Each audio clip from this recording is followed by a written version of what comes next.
On this episode of the Star Wars Time Show, Matt and Nick will prepare for the Bad Batch by confirming their own speculation while also laying down predictions for the premiere. They'll then shift their focus to a rumor about Revan and how he may be brought back into canon via the Acolyte series. From there, the Force will guide them towards a few Kenobi series updates, complete with their first official leak. The discussion will devolve towards the fans segment where they'll update the Marvel v Star Wars battle bracket, recite from responses to the question of the week, and honor this edition's top 5 Star Wars fan artist features, complete with a fan shot breakdown session. Punch it, Chewie!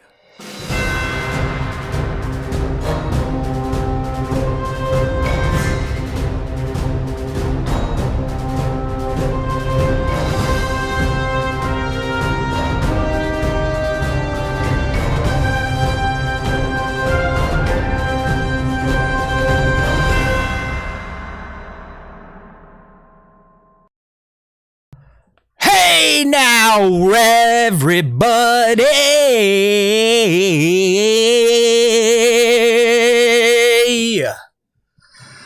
Whew. Whoa. You never know what's going to happen, Nick, when we start early, right? Yeah, I know, right? Matt bringing out the vibrato there for the intro. I felt like I was in church or something, back in the choir, letting it rip. Yes, we are back, and no one is here to play with us. That's all right. We're kind of doing what we do, and that's just we go live whenever the fuck we want. Yeah. That's right. We don't do it like a normal show where people can set an alarm and bank on their two sort of favorite Star Wars fan podcasters to show up. No, we just stealth that shit, right? We're like guerrilla style podcasters. Yeah, no, we don't really adhere to any particular time or anything like that. We're like, you know what? We can go a little early today, so we're going to do that. All right, let's do it. Yeah, I mean, some stuff popped up in the schedule that kind of warranted it. I had an opening in real life, so we just decided to powwow a little bit earlier than usual. So, yep. But it's all good. We're here. We're ready to talk Star Wars. I got a few things to riff on before we get to this week's topics. There is Tones. He got the message. He set his alarm. He is present and accounted for. There we go. Tones is here because he's in the top 5. Let's all be real here. He's always here. I mean, Tones is, he's got the wrench. He's I guess he has some prestige when it comes to the SWTS because he's got that blue wrench. But you know what I love about Tones? I mean, when he saw that the top 5, I know, Nick, you probably didn't look at it, but the guy instantly puts up a huge thank you in his story saying it made his day, his week, and that's why we do what we do. But Tones, you're just going to have to be patient because we've got a lot of hot air to get through before we get to your top 5. But congratulations, buddy. Yes. Welcome to E159. How many more of these can we do, honestly? Another 150? I don't know. Man, if you think about 150 episodes, that's like we usually do one episode a week. I think maybe at the beginning of Star Wars Time Show, we did 2 a couple of times, maybe a few. But 150 episodes, that's like 3 years worth of content. Ridiculous. If you're listening to one podcast a week. And again, this is just SWTS proper. We do have that back catalog that is only viewable on Entertainment Buddha YouTube at this point in time.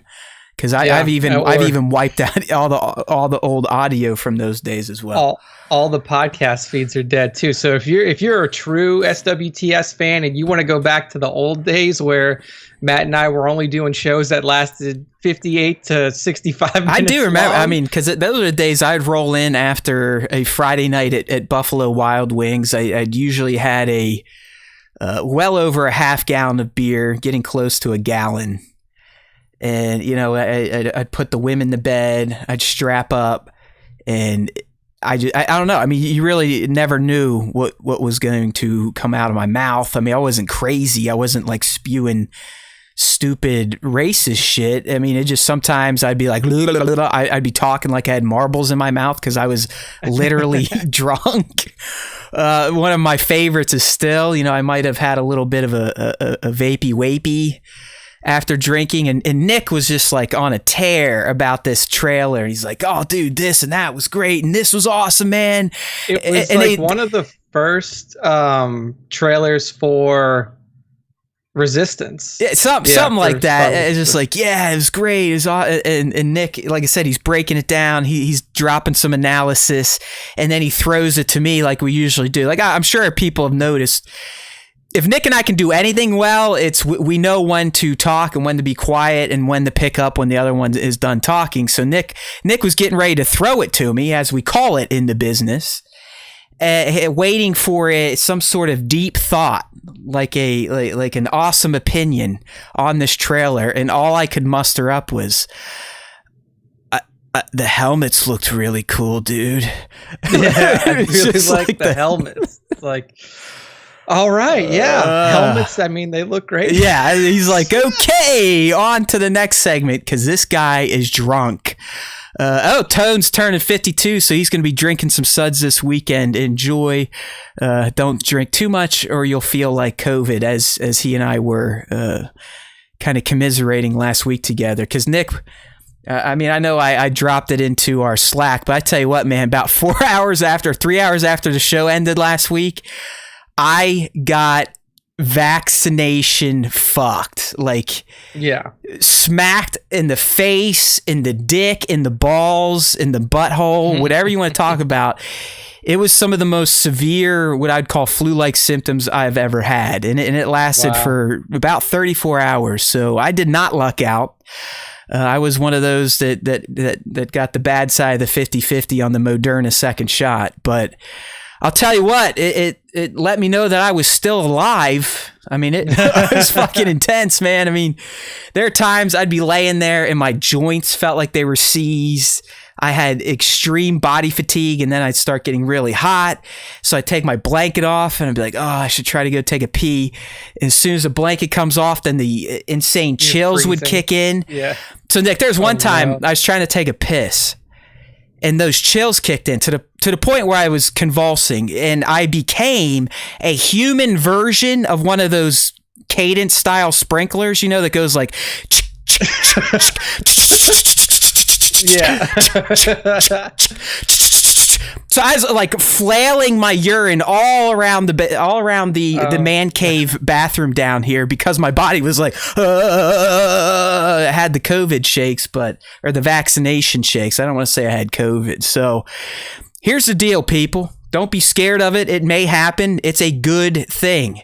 If you get fucked up, it means your immune system is kicking ass.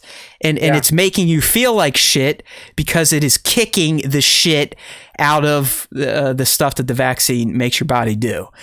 And I have my next one on actually a week from today on May 4th. Right. So now it was bad. I had like all day Wednesday, bro. I can't even believe I got the podcast out for the audio only version because it's the type of flu death where you just don't give a fuck about anything. You literally just laying and staring at a wall is about all you want to do. I mean, I don't want to game. I didn't want to watch movies. I just, I fucking watched the Tiger Woods documentary on HBO.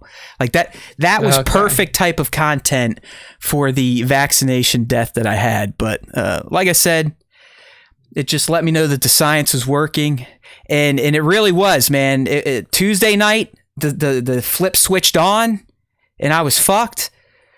Wednesday, while sleeping, going into Thursday night, I literally sprang up out of bed soaking wet, but the switch was flipped off. I mean, it's not like a flu where you gradually recover. It's literally off and then on, and you're right back to normal. I mean, I was on Thursday right back to doing legs and deadlifts. So yeah, just straight up ready to go. All right, well, that's good to know. I mean, I've heard different things, read different things that like your blood type can affect how bad your symptoms are and stuff like that. Well, you're Pfizer, and so apparently I have the blood type that's like you get like reduced symptoms or reduced like kickback. But Taylor's gonna be comatose, I feel.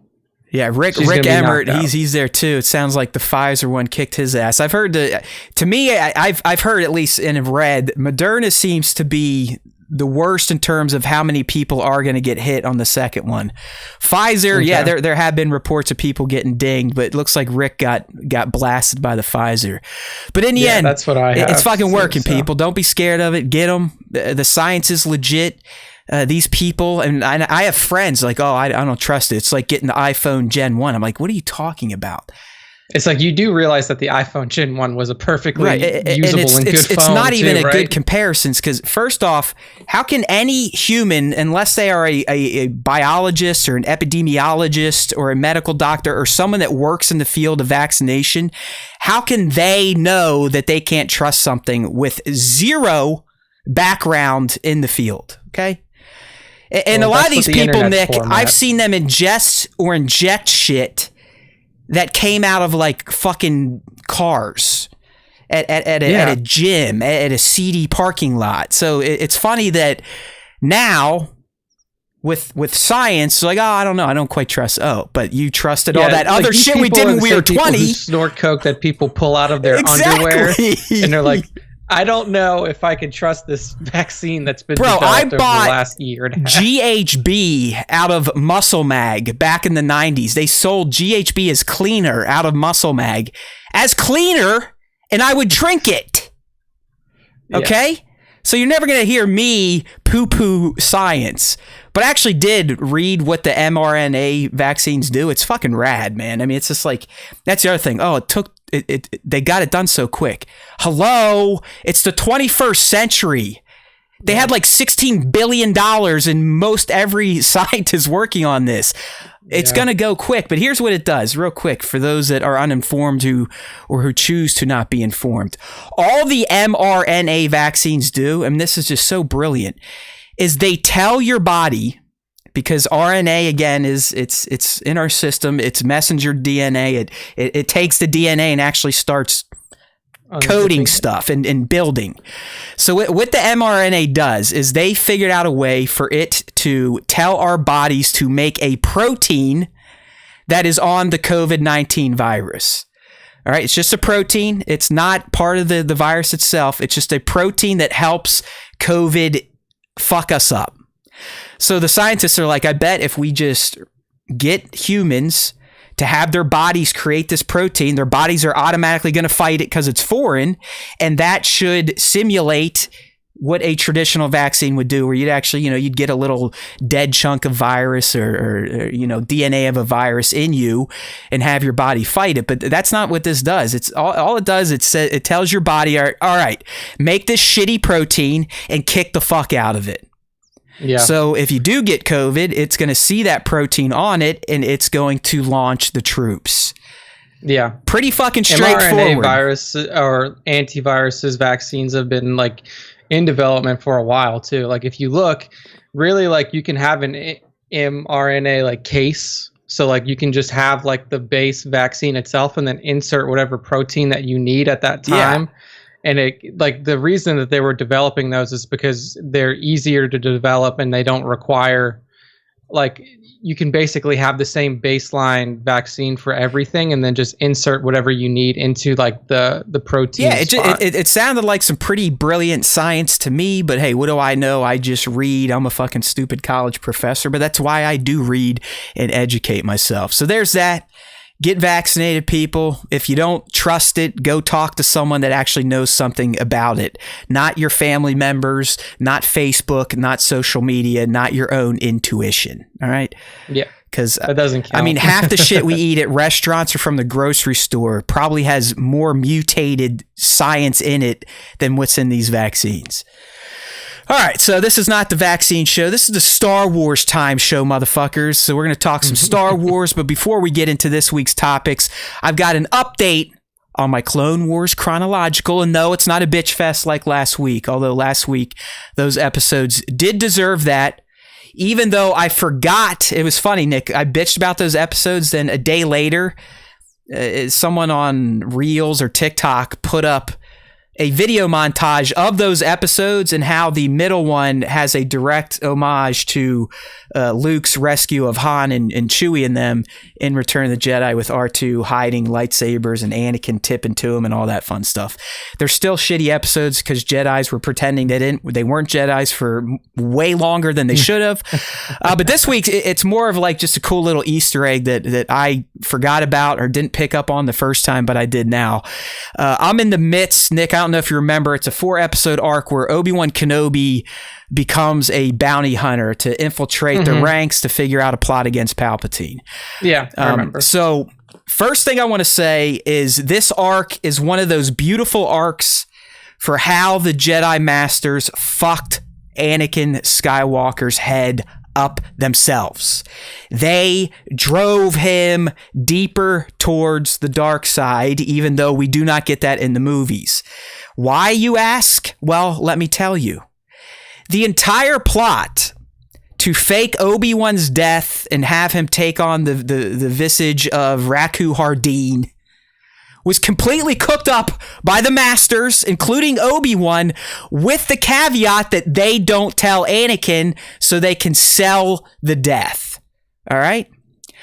So right there, you can see that they know Anakin. They know how emotional he is. They're like, we can't include him because if he knows it's fake, at your funeral, he won't be able to sell it. He won't sell and it. We're kind of anticipating on him being the selling point to the galaxy. If Anakin Skywalker looks devastated, people will believe that the great Kenobi was killed at the hands of Hardeen. All right, so they make this decision. And ultimately, Anakin learns of the lie, and who helps him with this? Palpatine. It's so brilliant here. So not only were they lying to Anakin all along, they were trying to keep him out of the loop. He figures out what is going on, and his buddy Palpatine, geniusly, because we know what Palpatine is doing at this point, he's grooming, geniusly says, oh, you know what, Jedi, I know you wanted to keep Anakin out of this, but at this point in time, I think Anakin and Ahsoka should go figure out what's going on with these escaped prisoners, with Obi-Wan being one of them. So right there, you can see again the hubris of the Jedi, the Masters. Oh, we know better than everybody. We're going to do the plan this way. We're not going to include Skywalker.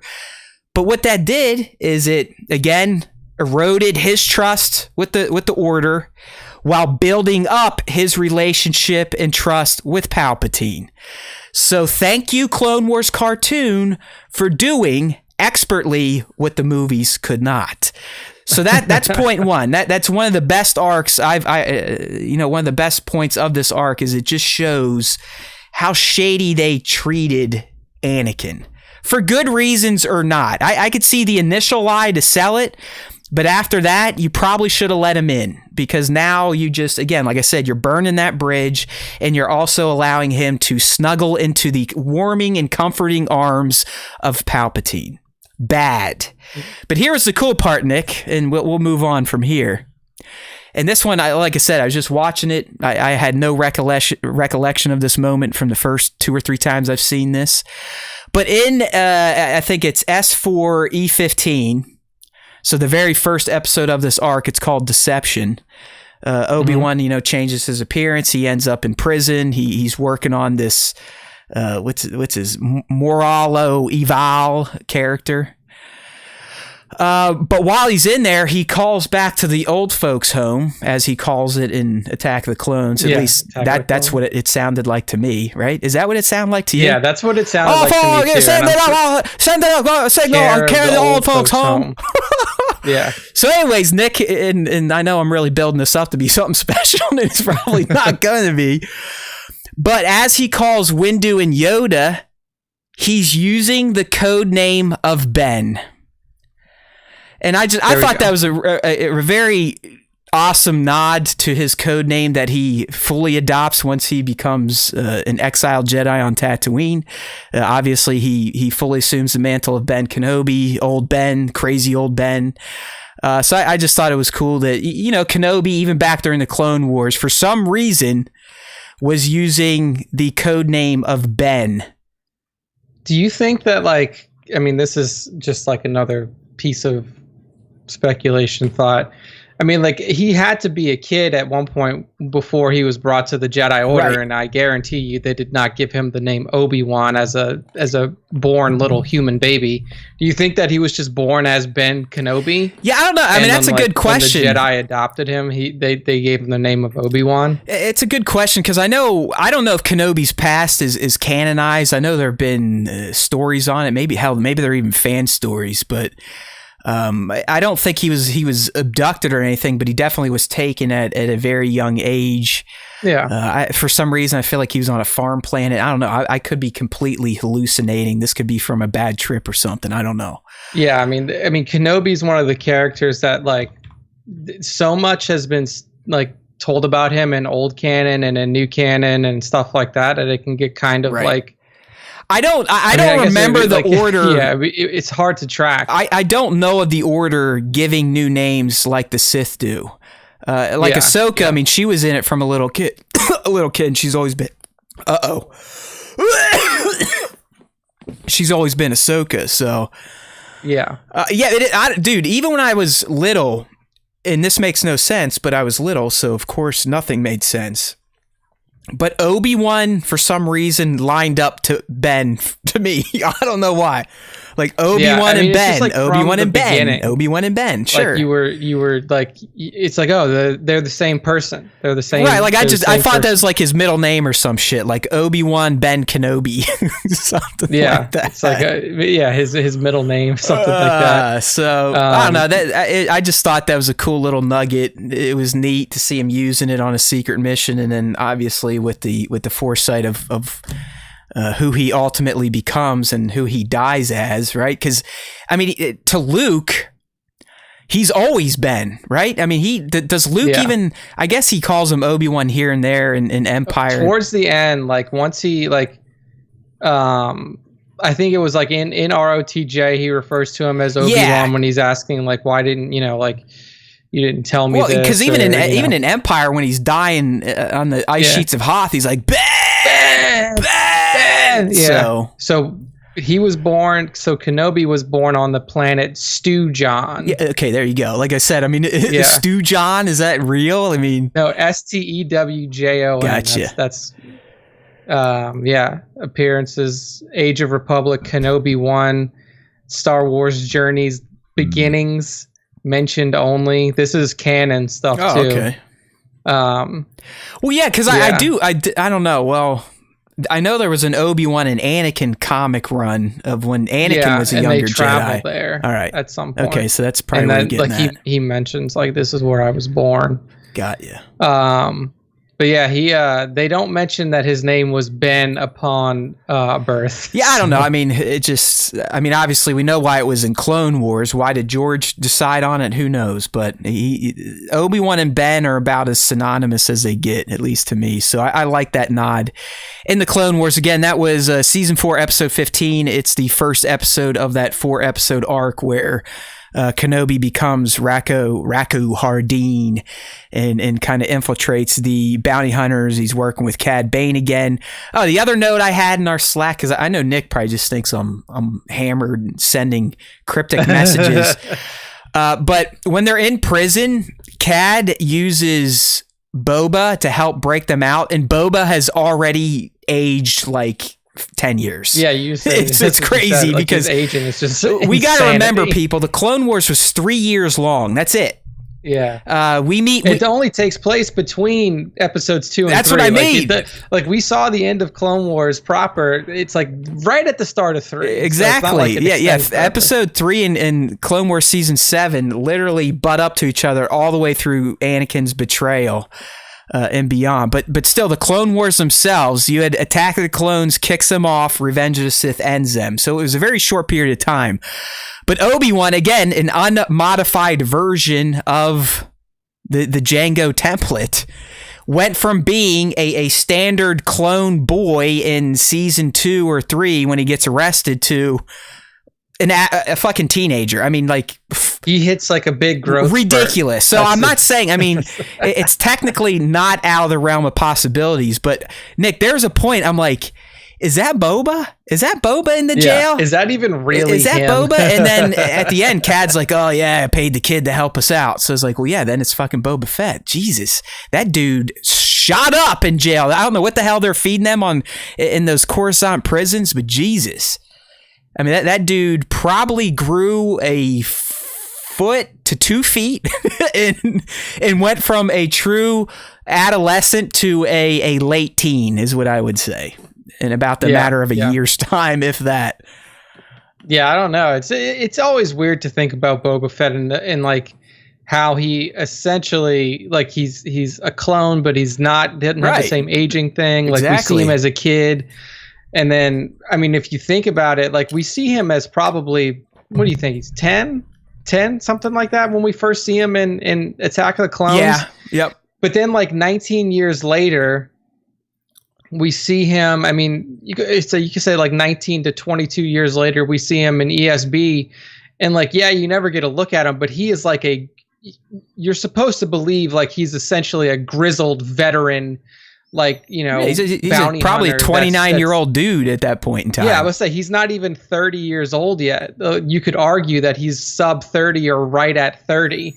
And you've always just had this perception of him as like this, especially like in the original trilogy, as like this grizzled guy who's been around the block a ton of times when really he's like pretty young. Well, he's definitely been around the block, and you'd argue if you were raised with bounty hunters, it probably does chisel and grizzle you much sooner than most of us.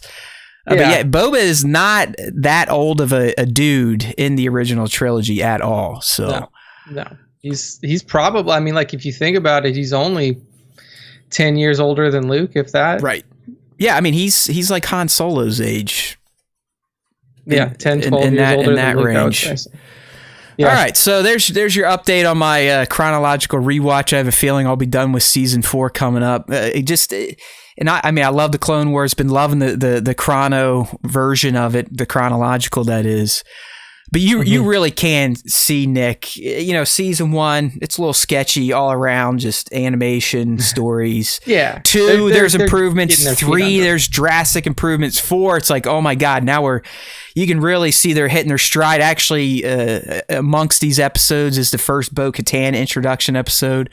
That was fun to watch. She really is just a shithead. I mean, Bo-Katan was a punk ass. Like a punk ass.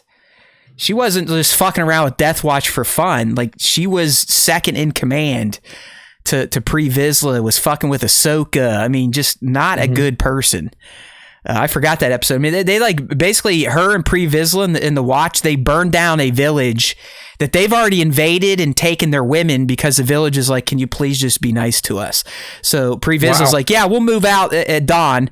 At dawn, he shows up at the village, kills the dude's daughter right in front of him, and then burns their village down.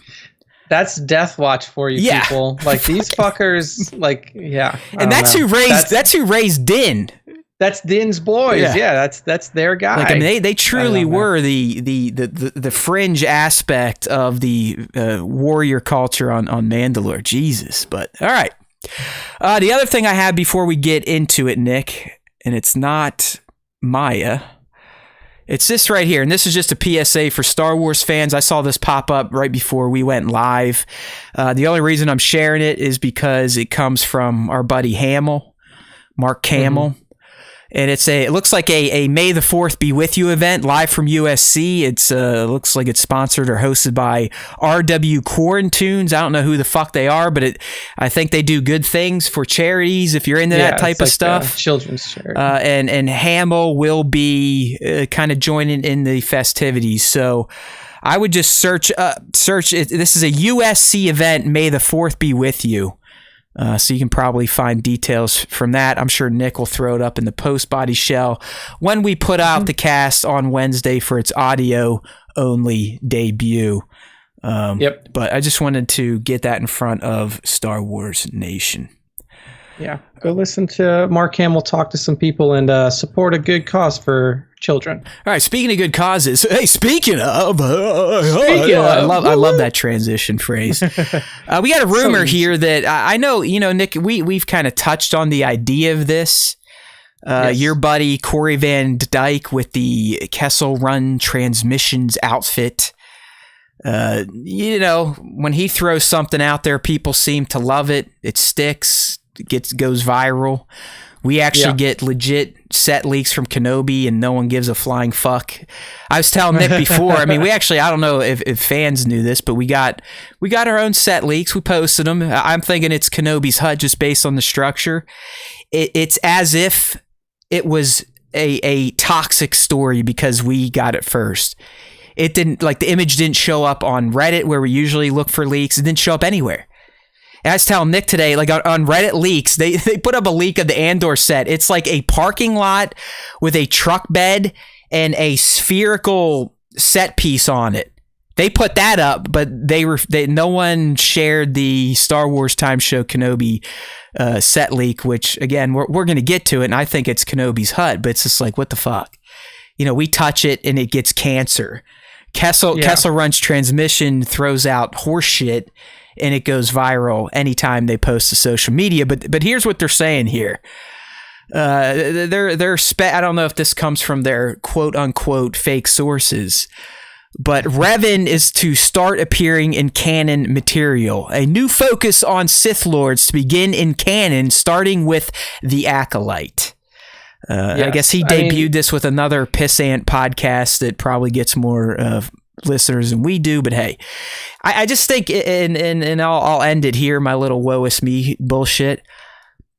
Nick, I don't think we're foo-foo and fluffy enough to play nice with the Star Wars fan podcasts that seem to get traction.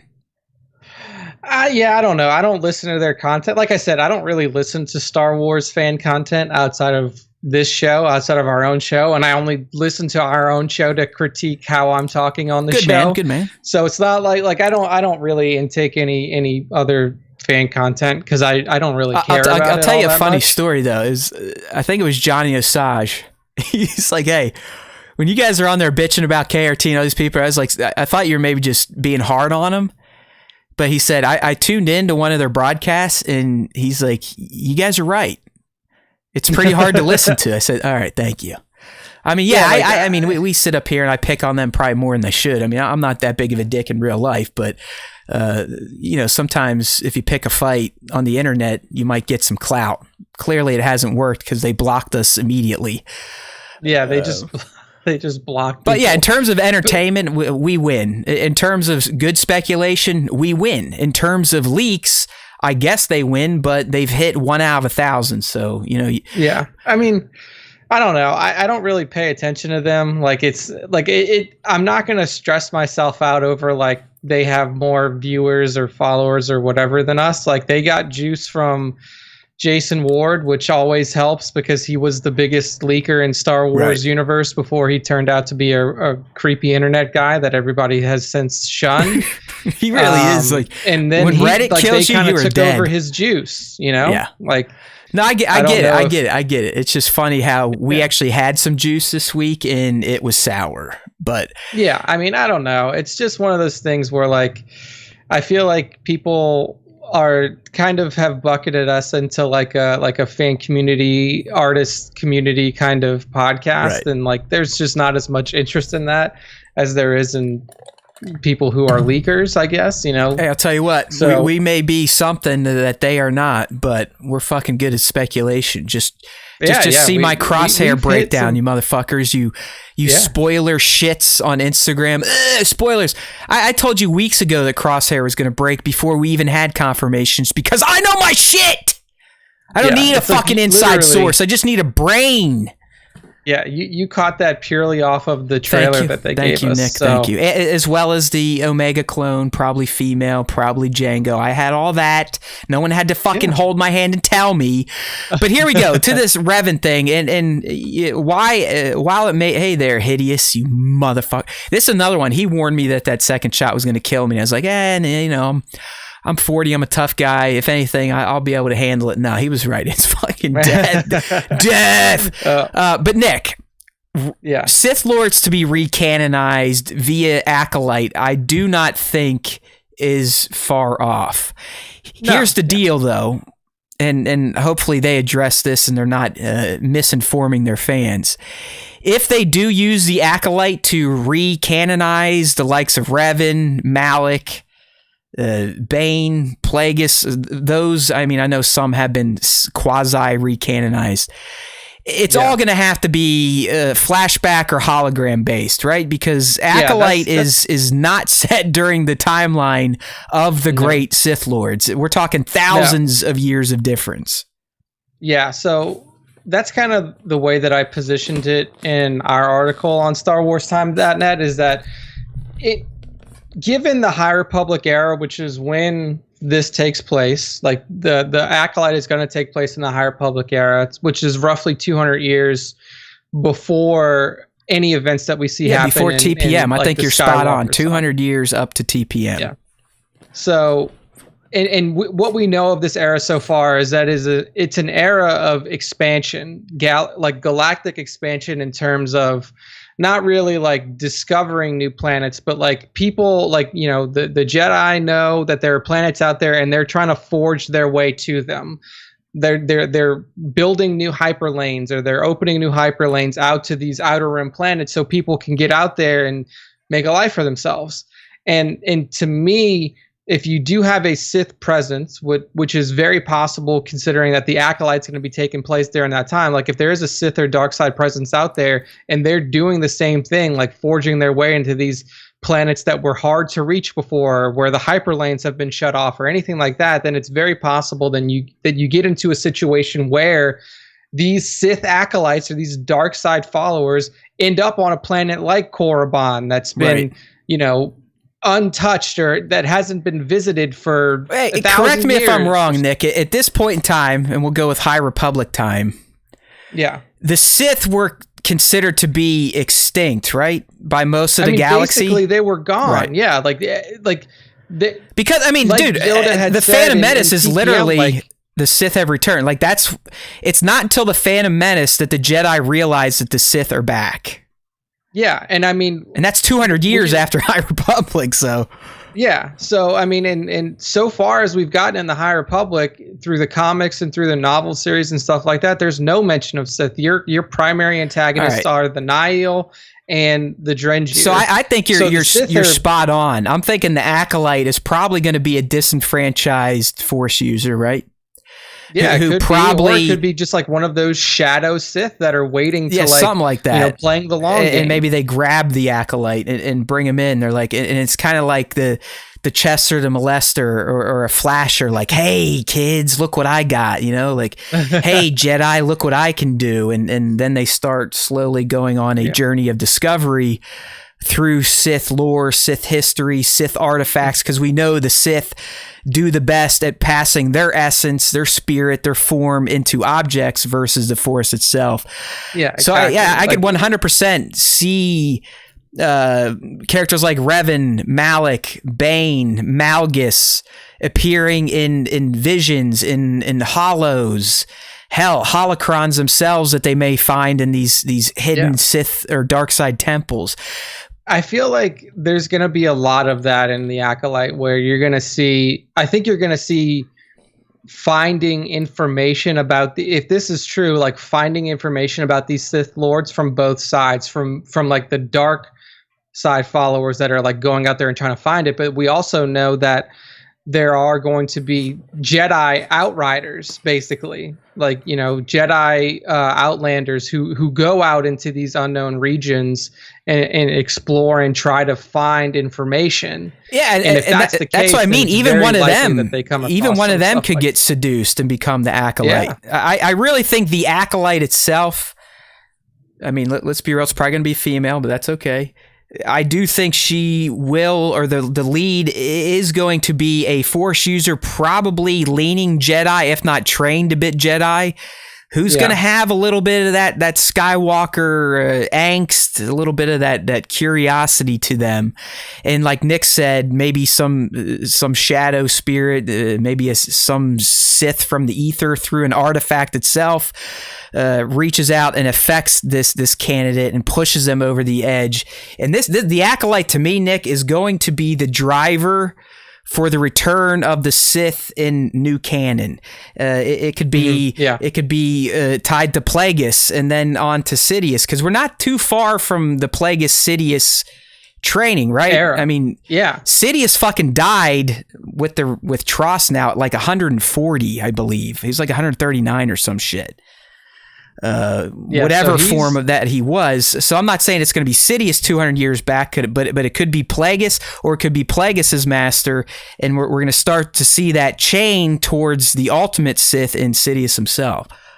Exactly. I mean, if you just think about the story of Revan and Malak, I mean, these were two Jedi who essentially did what these Jedi Outlanders during the High Republic were doing. Yes, it was during Mandalorian Wars, and they were like chasing down the but they ran across artifacts and shit and whatever, that engine, or what was it called? The Star... Fuck, Nick, you would know. Starforge. Yeah, it was a Starforge, right? It was an artifact that kind of opened their eyes to all this other crazy shit. Starforge is like, I mean, the maps, and like that's essentially what the whole story of KOTOR 1 is like your character is looking for these maps. You revisit their path that ignited their turn to the dark side, essentially. Yeah, and yeah, exactly. So it could be very possible that something similar happens to a High Republic Jedi, and it's like almost like a mirroring of Revan's story, or like this Sith dark side presence that they encounter in the unknown regions or the unexplored regions of space during the High Republic.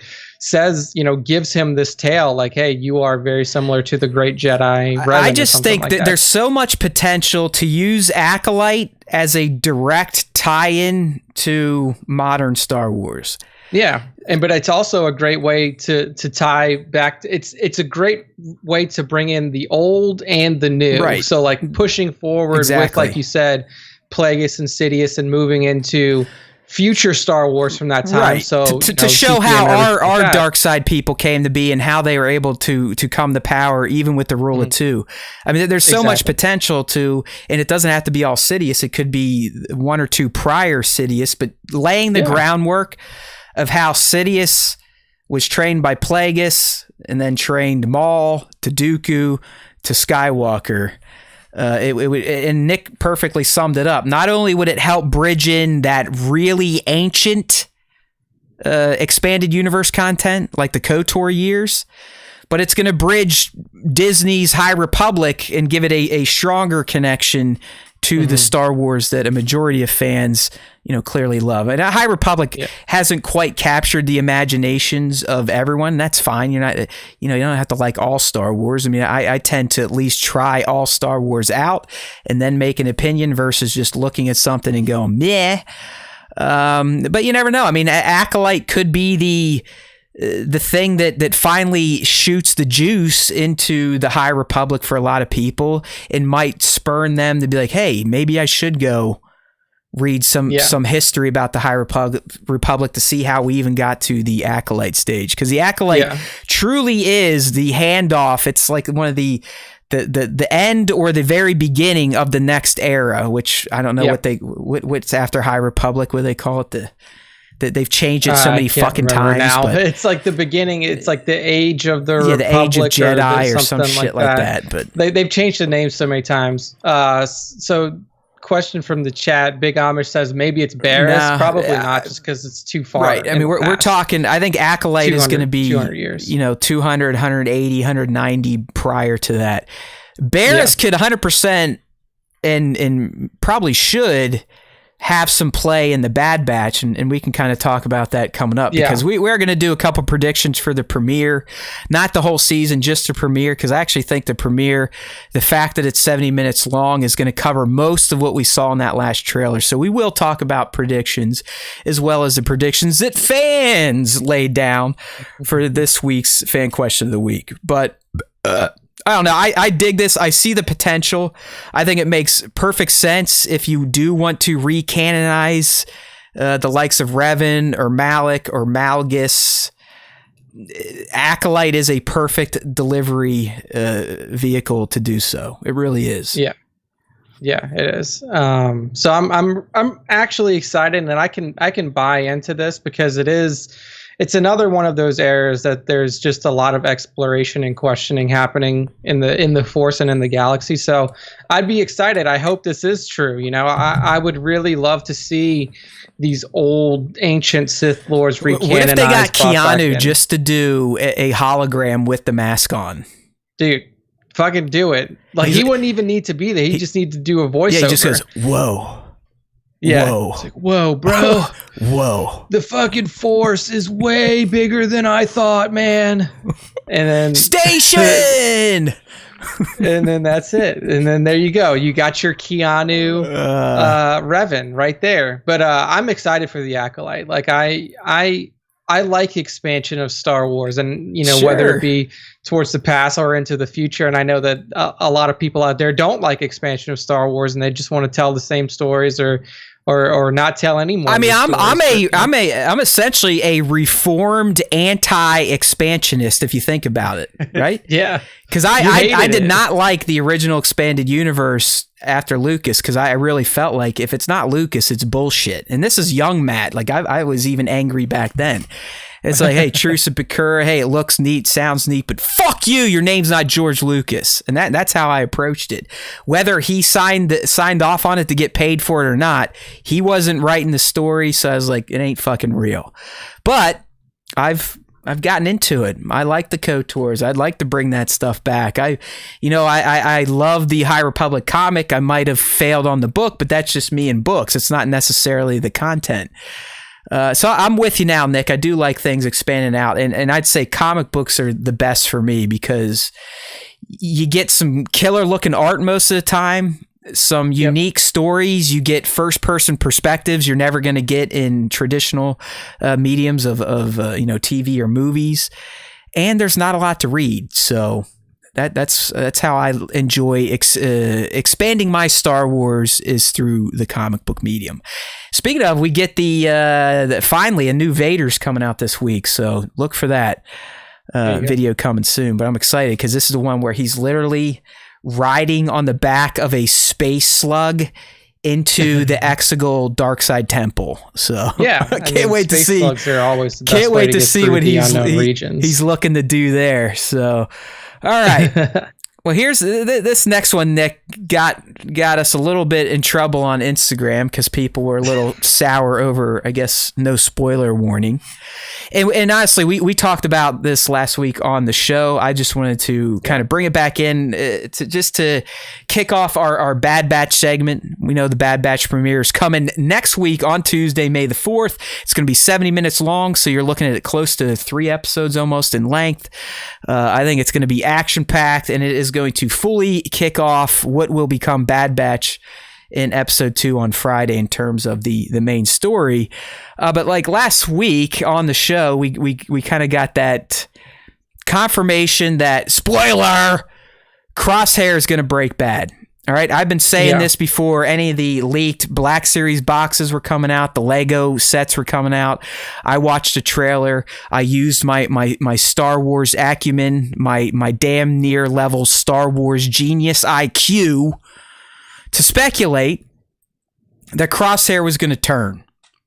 I didn't quite know why, but now the box made it clear. I mean, he's just angry. He's Crosshair. He's literally by the book, and he's like, no, I mean, I'm joining the fucking Imperials. I'm joining the Empire. That's what we should do. It's the right thing to do. And if you're on the live stream, if you're looking at the screenshot, I even think this may be the start of Crosshair getting sour. Like, he's probably yelling at the other clones, like, what do you mean you're not with the program? You know, Zig Hell, that type of shit.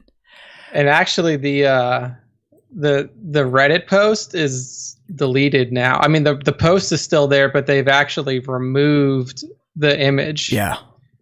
Like the image is gone from both Reddit and the So what it was a backs of the box art, and unless someone elaborately scammed it, it pretty much it said Crosshair Imperial disguise. Okay. Yeah, and it also went into, like you said, it kind of described it. It says Crosshair, essentially he breaks bad because he disagrees with his comrades in the Clone Force 99's decision go against the Imperials. Right, and he feels they should keep their loyalties to the Empire. Yep, exactly. And that's what's going to send it downhill. And like I said, I didn't need a box art to kind of figure that out. The trailer was kind of cut that way. You literally see him nowhere outside of Camino. So that was just kind of confirmed, but now deleted. But I'm still taking it to the bank. You're welcome. I'm sorry if my speculation spoiled it for you. But when someone is this damn good at speculating, spoilers can come out. All right. That's true. So while we're on this, Nick, I just want to do a few predictions for the premiere. Nothing too deep. I mean, obviously a lot of these I already have talked about on the show, so I'm just going to reconfirm my excellence because I know people love my narcissism. It's healthy. But the first one, obviously, the Crosshair betrayal is going down in that premiere episode. It's probably going to happen within the first, 30 minutes. I really think it's going to play out just like we said. He's going to be like, you know what? Fuck you guys. We should be listening to Tarkin. We should be his elite squad for the Empire. What's wrong with you? Who cares about the other clones? I never liked them anyways. Fuck Rex. Fuck Cody. Fuck Jesse. Fuck Fives. And he's going to go on his own and be kind of one of the main hunters, the main special force, new look green visor clone troopers that are sent by Tarkin and the Empire to hunt down the Bad Batch. So that's going down first episode, probably early on. The other one I also revealed and predicted before other people confirmed that Omega, that's who we're going with, the female clone, and I'm sticking with she is going to be female. I actually think that was confirmed by Star Wars itself. But I'm going to go a bit further. It is, again, going to be a female version of the unaltered Jango template. Yep. And she is going to be the last, which is why she is the Omega. Right? It makes sense. Look it up. Alpha and Omega, one and the other. Greek letters. They bookend each other.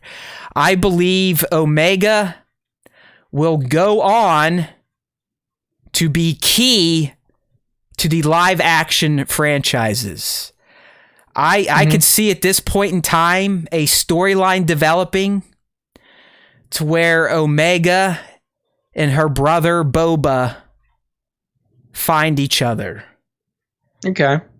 Yeah. Okay. Yeah. I mean, if you're going to bring in a character of that level of significance, let's be real, if you're going to have an unaltered, not age-accelerated female clone from that era, it would be weird to not try to use her in other properties. Well, if you remember, she just gets murked in this season. Yeah, she ain't getting murked. You remember? I think it was like 2 episodes. We were talking about an interview with the composer Kevin Kiner, who's like, "Oh yeah, I've scored at least 14 episodes, and this Omega girl, I don't know anything, but I can tell she's going to be special and have impact on the saga moving forward." Yeah. And that, don't quote me. That's not exactly what he said, but it's a good summary of what he said, and I'm going to take his word for it. And I do. I think if this show becomes a serial show, meaning we're going to get additional seasons, she's clearly going to be one of the mains and continue her journey there. But I also see her becoming a part of these live action franchises, possibly even Book of Boba to kind of bookend those two together. But unless there's some other crazy stuff going on with her genealogy, meaning did the Kaminoans do some other interesting experiments on this final clone? Were they starting to dabble in force infusion at this point in time?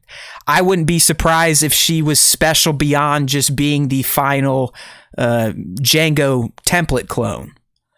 Yeah. I mean, I really do think that my initial thought was if they were making female clones, they might have been preparing for okay, well, this cloning is going to end soon. So instead of, we're now going to move on to traditional methods of reproduction for the army. We're going to move to where we have clone female templates. We're going to have clone male templates, and then we're going to force reproduction basically. And then that's how the Empire is gonna sustain their army long term. Or, maybe you could even fold in some Captain America stuff. Maybe they've tried some like gene tweaking, super soldier seruming with the last clone. Yeah. You know, she might not grow fast, but you know, maybe she's like super indestructible or super strong. So yeah, Omega is going to be key beyond the Bad Batch series, and I'm still sticking with female version of the Jango template.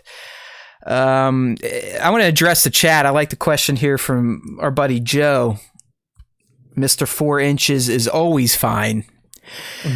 He's wondering who eventually will take out Crosshair. And I just think narratively it has to be the Bad Batch or a member of the Bad Batch, probably Hunter, the leader.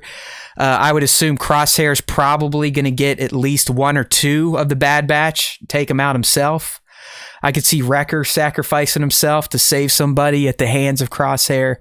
But ultimately, just for the narrative, I think one of his brothers will be the one to take him out. Now, could Omega help? Maybe.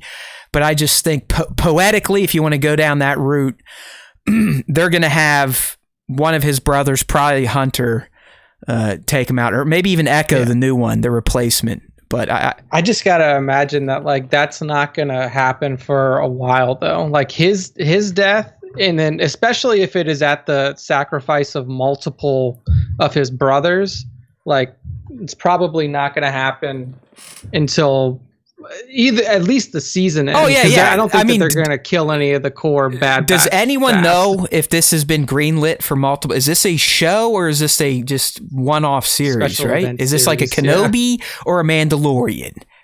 We don't know. Yeah, I mean, I don't think that there's been any confirmation that there's going to be a season 2 yet. I mean, they may be internally planning for it, but there's also the fact that, you know, through that Kevin Kiner interview, he's like, oh, I've scored at least 14 episodes. So that's out of Disney Plus's usual cadence for these new series. Is he working on season 2? Is season 1 extra long, which implies that it may be a traditional show like the Clone Wars and get, you know, 20 plus episodes a season? I mean, you can literally have this show go on as long as you want. Like of course, like, this show could literally go on up until Kenobi. Rogue One, up until Kenobi at this point, right? Because Kenobi will be touching on 10 years post what Bad Batch is showing. Yeah, but I mean, like, you could even go beyond Kenobi. Like, you can go beyond Kenobi because you don't technically have to have these character bases interact. Of course. Like, you could have the Bad Batch doing their own thing separate of Kenobi. Maybe they have a run-in at one point, but then, like, they could literally go up until Rogue One. Or, you know, and still have no issues. Yeah, so who knows? They, I mean, of course, just die. Yeah, I mean, obviously, by natural age. Obviously, the big moment, Crosshair getting his, will be saved for, if it's just one season, you know, probably penultimate or final episode. If it's multiple seasons, they'll be saving that moment for one of the final payoffs. But I would find it hard to believe they would take out Crosshairs in any other fashion outside of one of his original Bad Batch bros doing it. Yeah, I mean, the only other way that would be even as good to do would be fucking if, like, Vader killed him. Like, I mean, something was that'd be pretty rad. I could see that happening. Even the other named clones, while it would be somewhat poetic, it still would not have the same level of poetry of his actual brothers. Clone Force 99 having to take him out after he's been trying to take them out for who knows how long, but it's going down. All right, another prediction.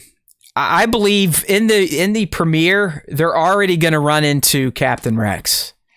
I mean, it seems like a lot of this is taking place on Coruscant or on Kamino and then Coruscant. Because they go to that scrap planet. I don't know if it's Braca, like where they're scrapping all the ships, but that's where it looks like, or at least based on the trailer, that's where we see them with Rex looking at wreckage. I just think it's going to happen within that premiere. I don't think Rex is going to be saved for down the road. I think he's probably has already put out a signal with him and Ahsoka to other clones saying, hey, shit went sideways, by the way. If you didn't have the chip and you're not fucked up and you're not a zombie to the Empire, come find me here. And I believe the Bad Batch is going to pick that signal up after they're like, fuck, we got to get the hell out of here. Kamino is no good. Crosshair is broken bad. Tarkin is after us. We need to go. What is happening? Let's scan for signals, and they'll get Rex saying, "Hey, mayday, mayday! Shit went down! Shit went down! Order 66. Find me at these secret coordinates 1, 2, 3, 4, 5, 6." Yeah, but yeah, I think that's very logical that happens pretty fast. The Fennec stuff, yeah, I mean that could also, I could also see that happening. It just depends on like how fast Tarkin moves on, like, hey, go kill these people. You would have to imagine that it's like immediately after they get off of Kamino. I mean, I think he probably almost wants to kill them after their field test on Kamino, and he realizes like, yep, it's true. They're fucking badasses and they don't listen to shit. And I actually think that training montage or their test, that's what's going to start the wedge with Crosshair and them, because I think he's going to be like, hey, let's just listen to the man. It's fucking Tarkin. Like he's the man. Remember him from the Clone Wars? He is the man, and we got to fall in line or he won't like us. But my last prediction for the premiere here is that Fennec will be hired directly by Tarkin to assassinate them, because we learned in The Mandalorian she was an Imperial assassin. Straight up. She wasn't a bounty hunter. She wasn't a merc at that point in time. She was a bona fide Imperial assassin. Yeah. Yeah, she was a badass. She was on the Imperial payroll. So there was, I mean, like she was not, like you said, not a bounty hunter, not really like an in-betweener. She was just on the Imperial payroll. And here's one thing I want to get clear. The reason the Empire is going to be on the Bad Batch's tail is not because they're the Bad Batch and they're worried about some fucked up clones being loose in the world. It's Omega. It's the girl. That girl, like I said, the girl is the MacGuffin, but beyond the MacGuffin. She is going to be the main plot driver. Whatever secret shit they've cooked up into her DNA or whatever's going on with her, she is what the Empire is ultimately going to want. Sure, they're going to want to kill these guys because, you know, even one rebel can start a rebellion, but that's not why he's going to be sending special forces and assassins. It's going to be to get rid of Omega. Yeah. So do you think that we're going to get any force sensitivity in this show? Like, do you think that one of the reasons that Omega is so important is because they were potentially tooling with like force infusion, stuff like that we were postulating on for Mandalorian? Or do we just get like no force shit at all? If it's not force, it's going to be some sort of, like I said, the super soldier stuff. Like I'm postulating that this Omega, the last clone, unaltered in terms of aging and that type of shit, but they may have started, like you said, maybe trying to infuse abilities, the Force itself. So she is going to be special beyond just being a female Boba Fett. There's going to be something in her genes. Maybe it's a secret that they coded into her DNA. There's going to be something within that final clone's makeup that is going to be the main driver for the Empire hunting them down.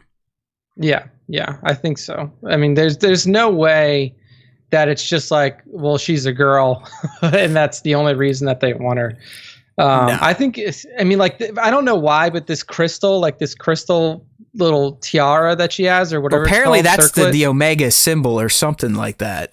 Yeah, like for some reason that like gives me Force vibes, but I don't know. If it's there's just something mystical about Omega. Yeah. I think we can put it there in tones. That's a good question. You know, at one point in time, I was thinking we may get a little Grogu nod. Now I'm starting to think Omega is going to be the main star, the focus. If anything, I think it would be like a 3-episode arc. You know, like it would be one of those things where the Bad Batch, like we talked about previously, like the Bad Batch is tasked with like, hey, there's a kid who survived and you need to get him out of here. Yeah, or Gregor, finding Gregor and Wolf. I mean, there's a lot of potential for the Bad Batch to kind of, I don't want to say smooth over plot holes, but kind of fill in some gaps and give a little bit of backstory to events we know that happen. We just don't know how they happen. Like, how did Grogu get out? How did Wolf and Gregor link back up with Rex, and why'd they get fat and, living in a desert on that At-T or whatever the hell it is. Yeah, I mean, I don't think Grogu's going to be a huge deal at all. I mean, I also will not be surprised if he's completely left out of the show. Yeah. I mean, there's a lot of other ways that you could fill in his backstory. I mean, it would kind of be cool if you did get a nod or at least a little bit of explanation as to like how he got off of the Jedi or out of the Jedi Temple, because based on what we know about Grogu, the motherfucker can't even walk. Like, he can barely walk. Exactly. So if he's getting out of there, somebody's taking him out, and we know it's not any of the big Jedi. And let's be real. I mean, he was in his 30s, 20s at that point in time. So I mean, if you're on the mic, or I'm sorry, if you're on the live stream, he was probably this big. No joke. Yeah, like I'm holding up a little Grogu figure, like the kind of the stylized versions. It's like the size of a fetus. That's how big Grogu probably was during the end of the Clone Wars. Yeah, he wasn't very large. He couldn't handle himself. So yeah, I mean, you could put him in a fucking pocket. Yeah, if anything, he was taken out by one of the Jedi Masters that got away. Like, we know it's not Kanan. We know it's not Yoda. We know it's not Obi. It has to be somebody that either we haven't heard of yet, or it was like a stealth op that was done. And honestly, Nick, the way Star Wars works, they could even backfill that it was Yoda that set up his escape before he went and fought Sidious and all that shit. So yeah, they can write themselves out of the hole. I mean, they've already done it between the original and the prequels, where they've created new holes and fixed others. So. But no, I now that once Omega was revealed, that she is the main, like I said, she's the main plot driver. She is what's going to be dictating events in the Bad Batch more so than the Bad Batch themselves. They will be her protectors, and we may ultimately see she protect or save them with whatever mystical shit she's got cooking up in her Camino cooked DNA. Yeah. All right. Any other predictions, Nick, for the premiere outside of Matt's going to have a really long fucking Tuesday? I think we're going to see more Jedi get iced. I think that's a real possibility, because this is happening at the same time that, Order 66 goes down. We could see some more Jedi deaths here. It may not be, ones that we know or ones that we're familiar with, but we could potentially see a scene not to spoil the segment, but I think we did get a few continuations or expanded views of Order 66 from the fans in terms of their predictions for the Bad Batch. So you're not alone on that one. Yeah. And here's to me, this is the first 15 minutes. They open up, Clone Wars are still ravaging the galaxy. The Bad Batch is fighting alongside traditional clones, kicking ass, taking names. Battle is won, Miller time, and then the big comm comes over the channel. The war is won, blah, blah, blah. All clones report back to Camino for reassignment. So they all go back to Camino. They have the Empire Day lineup, and that's where the Bad Batch is going to start going, What's with the rest of these other Looney Tunes that are all a bunch of Kool-Aid drinkers now, looking up and doing the zig hails to Palpatine, Emperor Palpatine? What's going on? Then they'll be tested by Tarkin, and that's going to further make them question what the fuck's going on, while also starting to set up Crosshair's betrayal. I think at one point in time, Tarkin and Crosshair themselves will have a chat, because Tarkin's going to realize that Crosshair is unlike his brothers, a little bit of a harder edge, a little more easy to bring over to his side. And that's where he's going to make his sell and kind of sell the idea that anyone supporting anything outside the Empire is a traitor because of what the Jedi did. And that's going to kick off them wanting to get off of Camino with Omega after meeting her, which they'll meet right about that 15 to 20 minute mark. And then they will be off to the races. Yeah, I think we have I'm going to pull something up here. It looks like we have a live leak. So Matt, I'm going to send you the Reddit thread here. and it looks like somebody snapped a quick shot of the. It looks like like in Disney Plus, they already have that. Like they put up the first 2 episodes already, but I don't know if this is like a back end. Somebody else saw it. So episode 1 is called Aftermath, 75 minutes long. The little mini description says the clones of the Bad Batch find themselves in a changing galaxy after Clone Wars. So yes, and actually the image itself shows, like the episode image shows the Bad Batch in their original Bad Batch armor. So you can see that it's Wrecker, Echo, and then Tech, and it looks like kind of Wrecker's leaning over the table yelling at Tech about something. And then the next episode, episode 2, called Cut and Run, 31 minutes long. All right, so I was wrong already. That's going to be the Rex episode right there. Episode 2. The Bad Batch visits an old contact. Yeah, so that is likely the Rex one. And it does look like they're at least on their ship headed out in episode 2. Mm-hmm. So we exactly. actually Nick good find there. I've got it pulled up on the stream now for those that want to see it, because it'll probably be pulled later on, or if you're listening to this after we recorded live. But sure as shit, I mean, who knows? Maybe you can fire up Disney Plus now. The episodes are on there. Doesn't mean they're playing, but you do. We got the 75-minute thumbnail. Aftermath is the title of episode 1, and then Cut and Run, episode 2 of the Bad Batch. If we were good, we'd go ahead and post that live, because people like to hear title names. So you heard it here first. Here we go. Might have showed up on Reddit, but we are broadcasting it to you. Episode 1 of the Bad Batch is titled Aftermath. Makes a lot of sense. Episode 2 is titled Cut and Run, with the description of the Bad Batch visit an old contact. There you go. So here we go. So live info for you people. Tones is pulling up his Disney Plus now to confirm any shenanigans going on. I was going to say you could try to log on to yours and see if it is actually up there, but we're in the middle of a show, so it ain't happening from us. No, I'm just kidding. Right. So yeah, I was already off on one of my predictions. Doesn't look like they're going to hit Rex during that long premiere, but it looks like by the second one they will. Some people, it looks like in Reddit, are predicting it could be Cut, the clone Cut. Yeah, he's the one that kind of defected and just became a normal person that Rex ran into one day. It's actually a really good episode. I remember that. It shows them like how clones could kind of break free of a lot of their conditioning.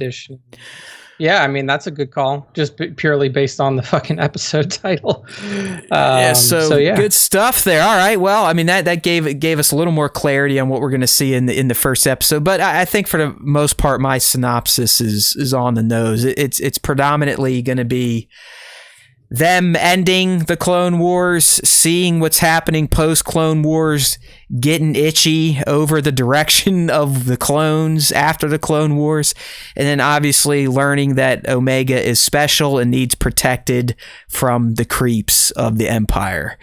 And so they cut bait and get the hell out of there. All right.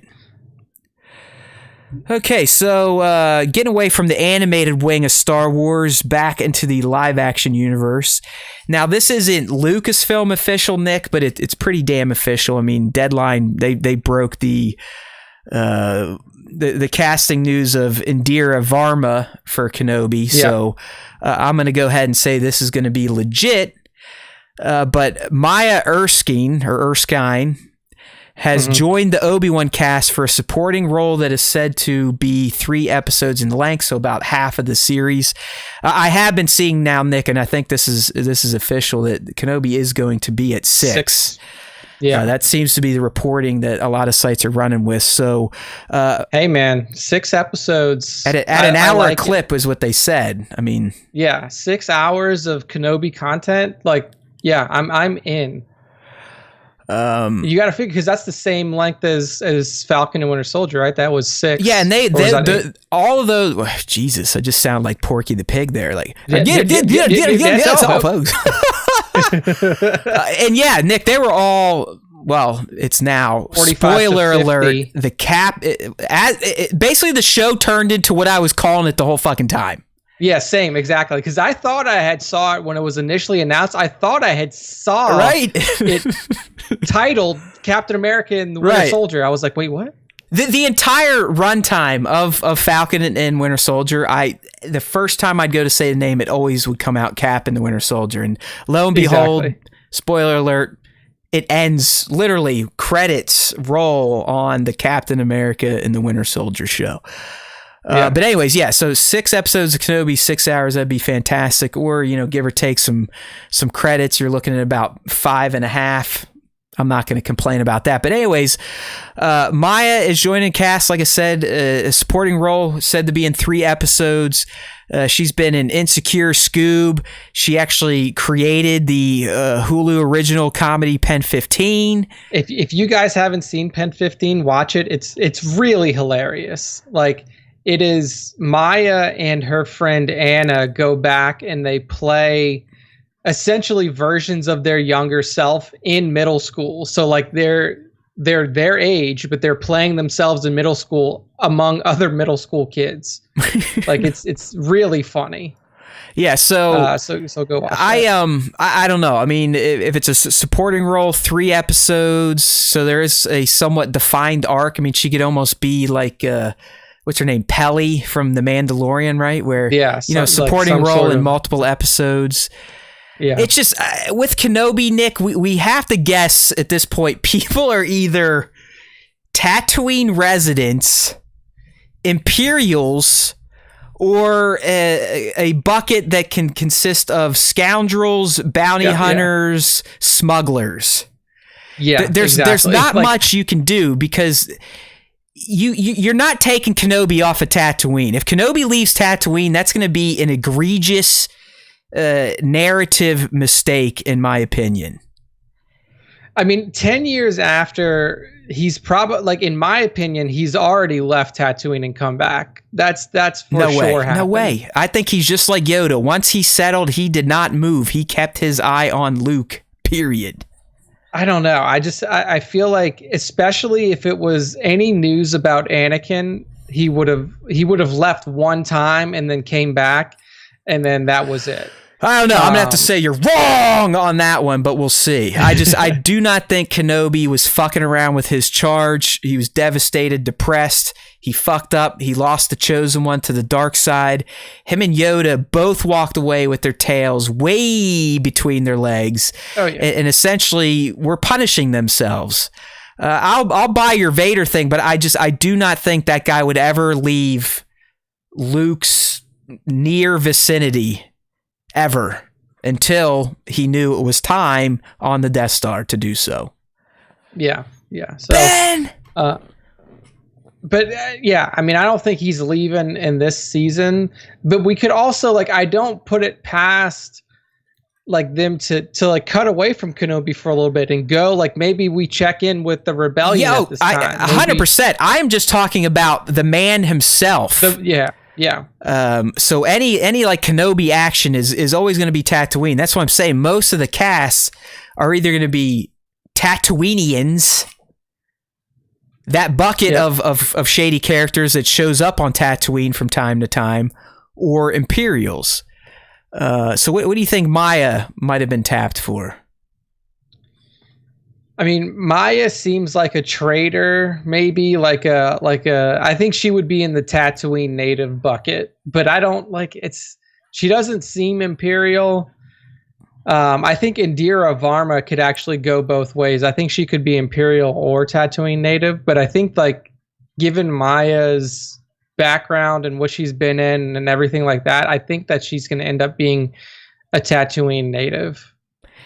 She also seems, I mean, obviously actors should be able to do all sorts of things, but she seems to come from a comedy background, right? More comedic, exactly.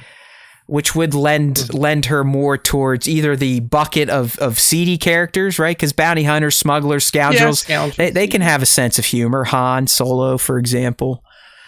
or yeah, like just a Tatooine resident. I'm not getting an Imperial here.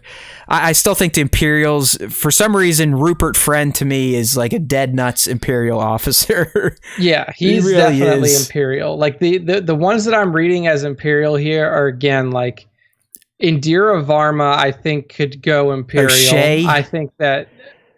I don't know, man. I think Friend, Imperial. Yeah, I think O'Shea's good guy, or like in the bucket, scoundrelish. Yeah. Sun Kang, Imperial. I think could be either Imperial or scoundrel. Yes, yeah, I got you there. Yeah. Simone Kessel and Benny Safdie could definitely be Imperial. Like he's kind of got that douchey looking face. He could also be one of like those incompetent Imperial officers. That's what I mean. Like one of the douche officers. Yeah. But anyways, they added to the cast. She didn't make the big Brady Bunch breakout that they officially did. So yeah, Tones. I know KK said the rematch of the century. I don't know. I still. You're gonna have to be very careful with any thread that involves Kenobi leaving Tatooine, because I think it completely goes against his charge for protecting Luke. I mean, you can't, as one of the only Jedi, just leave a planet and expect that your charge is going to be okay. I think, but it's just like they're not perfect humans, especially Kenobi. Like he was very like as much as he was like the straight line Jedi, like he was very attached to Anakin. And once he, like, at this point, 10 years later, you have to know, like, he knows that Anakin is Darth Vader. Of course. Like, it's already.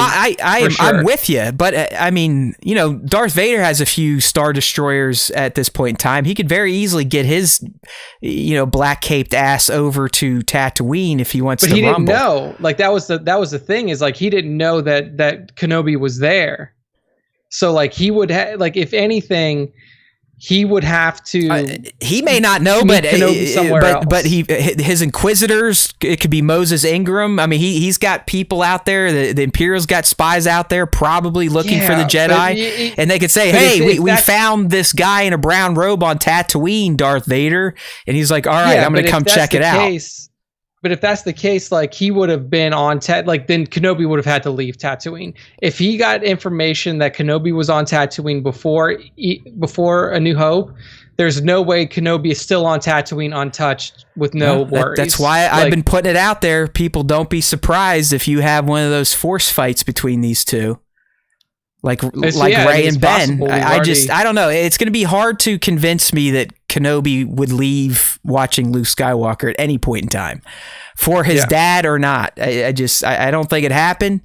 I think if there's going to be any Kenobi Vader shit, it's probably going to be through the Force, which is probably also going to piss people off. But we've talked about this before. Any interaction between these two is either going to fix down the line plot holes or make other new plot holes. Because if they do have a straight up battle in the flesh, Vader's line on the Death Star is dumb as fuck at this point in time.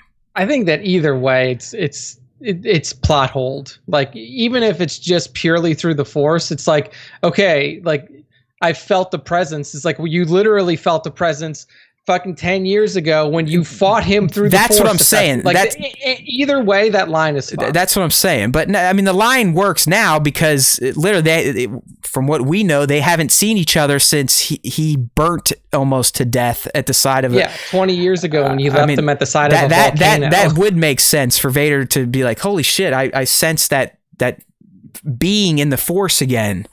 But now, if they meet 10 years prior to that or 9 years prior to that, it's stupid. It's like, well, Vader, quit fucking smoking the bong, bro. Because you just saw him 9 years ago and fought, and he probably almost beat you. If you're then going to say, at last, the last time we met, I was but the learner. Now I am the master. Like, well, you just, exactly. What are we talking about?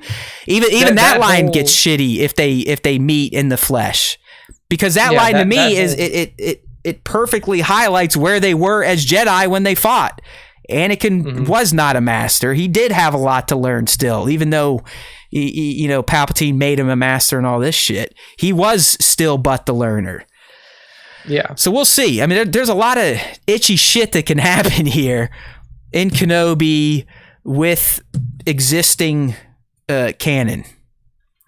Yeah, I think that there's definitely going to be. I mean, like A New Hope is just going to get riddled with this series. Probably. Like, and let's be real. I mean, plot holes all over. Kathleen the place. Kennedy, her main job is to be a cheerleader and to sell. So she's going to throw out buzzwordy shit or make big promises that could come and bite them in the ass down the road. But hey, it got everyone thinking, talking, speculating. So it worked in the end. I don't know. It just they're going to have to be very careful with this reunification of old Ben Kenobi and Darth Vader. Yeah.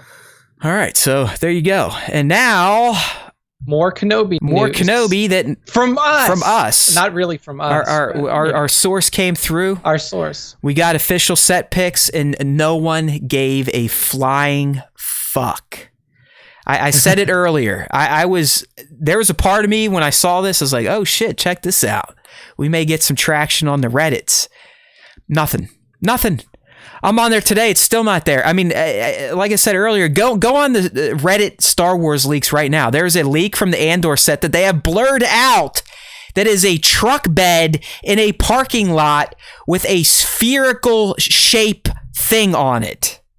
A sphere shape. That's thing. it. And some of the comments are like, yeah, that is kind of Star Wars-y looking. But point is, that made it to Reddit. Like someone saw that and posted it there. But ours, what you're looking at right now, they're like, fuck it. Mind you, last week we just talked about a leak of this set where you could only see one little square. Here, we've got, if you're on the live stream, we're talking like a bird's eye view of this arena they have built. Right, Nick? I mean, they have built... Yeah. And I fucked up the thing again. Multiple blue screens on there. Yeah, and at first I thought this was the Lars Homestead. It's not at all. It's the Kenobi. It's got to be the sure. Kenobi hut, because the Kenobi hut was much more rectangular in structure with a dome. I put it in the post just to reconfirm for myself and everybody. I mean, look at the Lars Homestead. It's a full-on igloo-shaped structure. Yeah, there's no real hard angles. I mean, it's a full dome footprint and structure. But Kenobi's hut had a rectangular structure with a dome on top. So if we go back up to the leak shot, and I'm sorry I fucked up the post so I can't click in and get a bigger version. But as you can see, Nick, it's the rectangular shaped structure with a little dome on it. Now, you could be like, hey, the artist rendering of Kenobi's hut that they use in New Hope, because again, that was just a fucking painting. It looks a little bigger, and like, hey, you might be right, but movie magic, cameras, volumes, blue screens, I mean, they could probably beef up this hut if they wanted to. But I'm going with that's Kenobi's hut, and our source did say when they were shooting this that 2 people were on set filming a scene. Yeah, so there you go. I mean... This is straight from us. If you want to try to give us Reddit juice, somebody, let's go. Like, help us out. We can't, you literally can't post your own shit. It's in their rules. Yeah. And even if I said I didn't write for StarWarsTime.net, they'd still ban me because, I don't know, Reddit and I have never jived. So go to Reddit, Star Wars Speculation. I posted it up on there. It's just called Kenobi Set Images via Drone. And just go on there, upvote the thread, drop a comment, anything like that. Or get crazy and throw it on to our Reddit leaks. StarWarsTime.net thing. So we're not going to get on leaks. I can't post on leaks. Matt can't post on leaks. The only people who can post on leaks are KRT approved, apparently. But no, in all seriousness, I know on our Instagram, for the most part, we got a lot of artists. They want to see the pretty pictures. So when we throw shit like stuff like this up, it may not get the traction. But if you do start to see stuff like this, or even when we share like a Star Wars newsy thing, versus sharing it yourself or grabbing like the official source, start sharing it from our content, our accounts. All right, help us out a little bit. Give us a little bit of cred. All right, you guys have given us plenty of cred because you listen to us, but give us cred for the content. Right, the more people see other people sharing Star Wars Time Show Star Wars content versus just the excellent Star Wars art that we feature, they'll start coming to us outside of just the whole fan art community sense, and they'll be looking for Star Wars hot takes and other dumb shit. Exactly. So, all right, I've updated the post, so if you refresh, you should be able to click on into those images. They don't get much. They don't get much better, but you will get. Yeah, a little. I mean, they're blurry. Obviously, this was taken with a drone, and it's hard. It's got to be. It's got to be Kenobi's hut. It's got to be. Yeah, I mean, just look at it. Like, you can see like the full set. You can see cranes. You can see blue screens. It's definitely Kenobi's hut. Like, it's Nick, this is another one where I have to question. I mean, they have it set in an arena structure. Why not dome it? Why is this not in the volume? Yeah, right? I don't know. I don't know if it's like the volume is being used, or did they just want again, like, the volume is only good. Like, in my opinion, the volume's great if you're not moving. If you're in one spot and you're sitting there and you're not moving. But if you have to traverse terrain, like in multiple directions, the volume is limited in that way, because you can only walk as far as the interior of the volume allows. Well, I mean, for example, that episode 5 of season 2, the Ahsoka episode, that's all volume. That entire forest is volume. And they had fight scenes in it. They were walking this way and that way. Hell, S1E1, when he's on that snow planet walking, that's all volume. Yeah, I don't know. I mean, I don't know if they couldn't use it because it's already in use, or what the deal is, or if they just want it to be practical. Like, they just wanted to have everything practical. With huge blue mats to use for digital effects. It's crazy. It's like they basically built an outdoor volume without the volume technology. Because it's shaped in a circle, it's an arena, it's an octagon, and you have these huge blue panels everywhere to probably fill in the Tatooine environment. But I don't know. I'm going with this. This is Kenobi's hovel, and like I said, the source saying there's 2 people shooting a scene, so I instantly went to it's probably Owen Lars giving old Ben some shit just because he probably likes to bust his balls. Yeah. Like, what are you doing, Kenobi? You lazy ass, just sitting around depressed all the time. You should be farming for some moisture, goddammit. Yeah, it could be something like we talked about in the last episode. Like, maybe it's Owen and Ben getting ready to go out on some sort of mission. Like, a damn full crusade. Because I mean, Owen knows that he can get roped into missions, just like he told Luke. Don't get pulled into crazy. His you never know what crazy crusades. Old Ben's gonna ask you to do. It might want you to dress up and make crate dragon sounds at Sand People for fun. Sometimes that's how you got to do it. So, I don't know. Hopefully we get a steady flow of this type of content, because I like it for anything just to speculate. And I'm always gonna love the art of filmmaking, and that was before I even did toy photography. But toy photography kind of gets you even more into the mindset of what it must be like to, be a director of photography, a set designer, what it takes to create the worlds, to reproduce the moving visuals that we think come from these alien planets. So I always love to see the BTS. And I will say this, I know we've talked about it. It was Peter Jackson's dedication to how he filmed Lord of the Rings what really got me into and appreciated the art of cinema and filmmaking. It's never been done better than what Jackson and his team did on the Lord of the Rings in terms of those anthology sets of just hours and hours and hours of interviews, behind the scenes, B-roll. I mean, fucking fantastic. You watch that shit, Nick, and you go, I suck. I should have been in the movie making business. Look how great this experience was for these people. Yeah, no, man, it's awesome. I really love to see like you said, all of the work put into it, and that's why I really enjoyed seeing the 4K remasters of Lord of the Rings in theaters recently. I thought it was a really cool little thing to happen. All right, we got a guest from the Peanut Gallery here, Connor, who works in I think he's in game design now, but he is, possibly was in filmmaking or film design at some point in time. So he's saying the volume was essential to Mando because of the reflective costumes and set pieces. So they had much greater control over lighting. The blue screens give a little more freedom in the edit. That's my educated assumption. So, all right. Gotcha. Okay. I believe Connor. Works for me. He's come in and he's hit us with some good shit before in terms of game design, narrative, stuff like that. So, all right, we'll throw him a bone. I believe this man. 2 points to House Connor. Yeah. Right. Now, Connor, if you ever, find yourself working on a Star Wars project in the video game world, you will again become our source. Hold on, let me do it. So just say it again, and I'll wave my hand this time.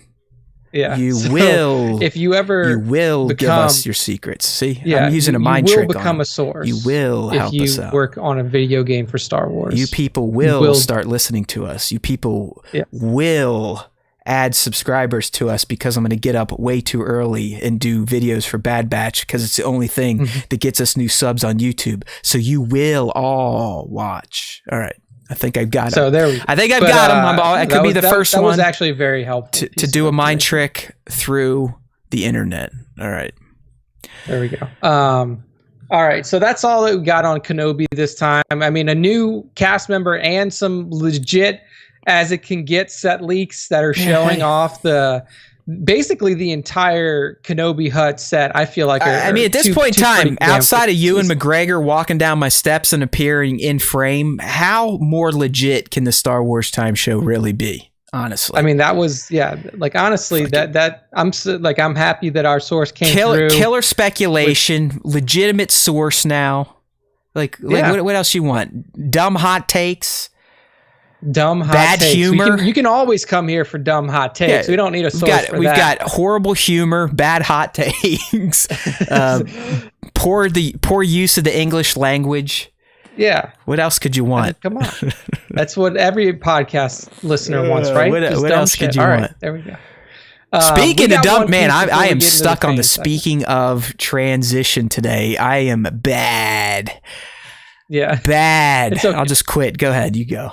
We got one more piece before we get into the fan segment this week, and it's another piece of video game news, this time from the VR realm, and it is that episode 2. Yeah, how bad was that Battlefront 3 take last week?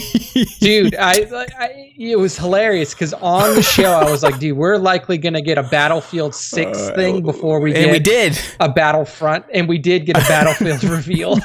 I sent it to Matt. I took a screenshot on my phone. I was like, "Here's the reveal that everybody was talking about." And you know what? I didn't even bother you. There was a second Battlefield 3 update in Reddit last week. I was like, "Fuck, I'm not even gonna bother them with it." Because as soon as I clicked into it, they're like, "Bullshit! This is fake, liars." I was like, "Okay." Yeah, nothing happened. And in fact, the Battlefield thing that we got was a Battlefield mobile game. So like, it wasn't even legit Battlefield 6 news.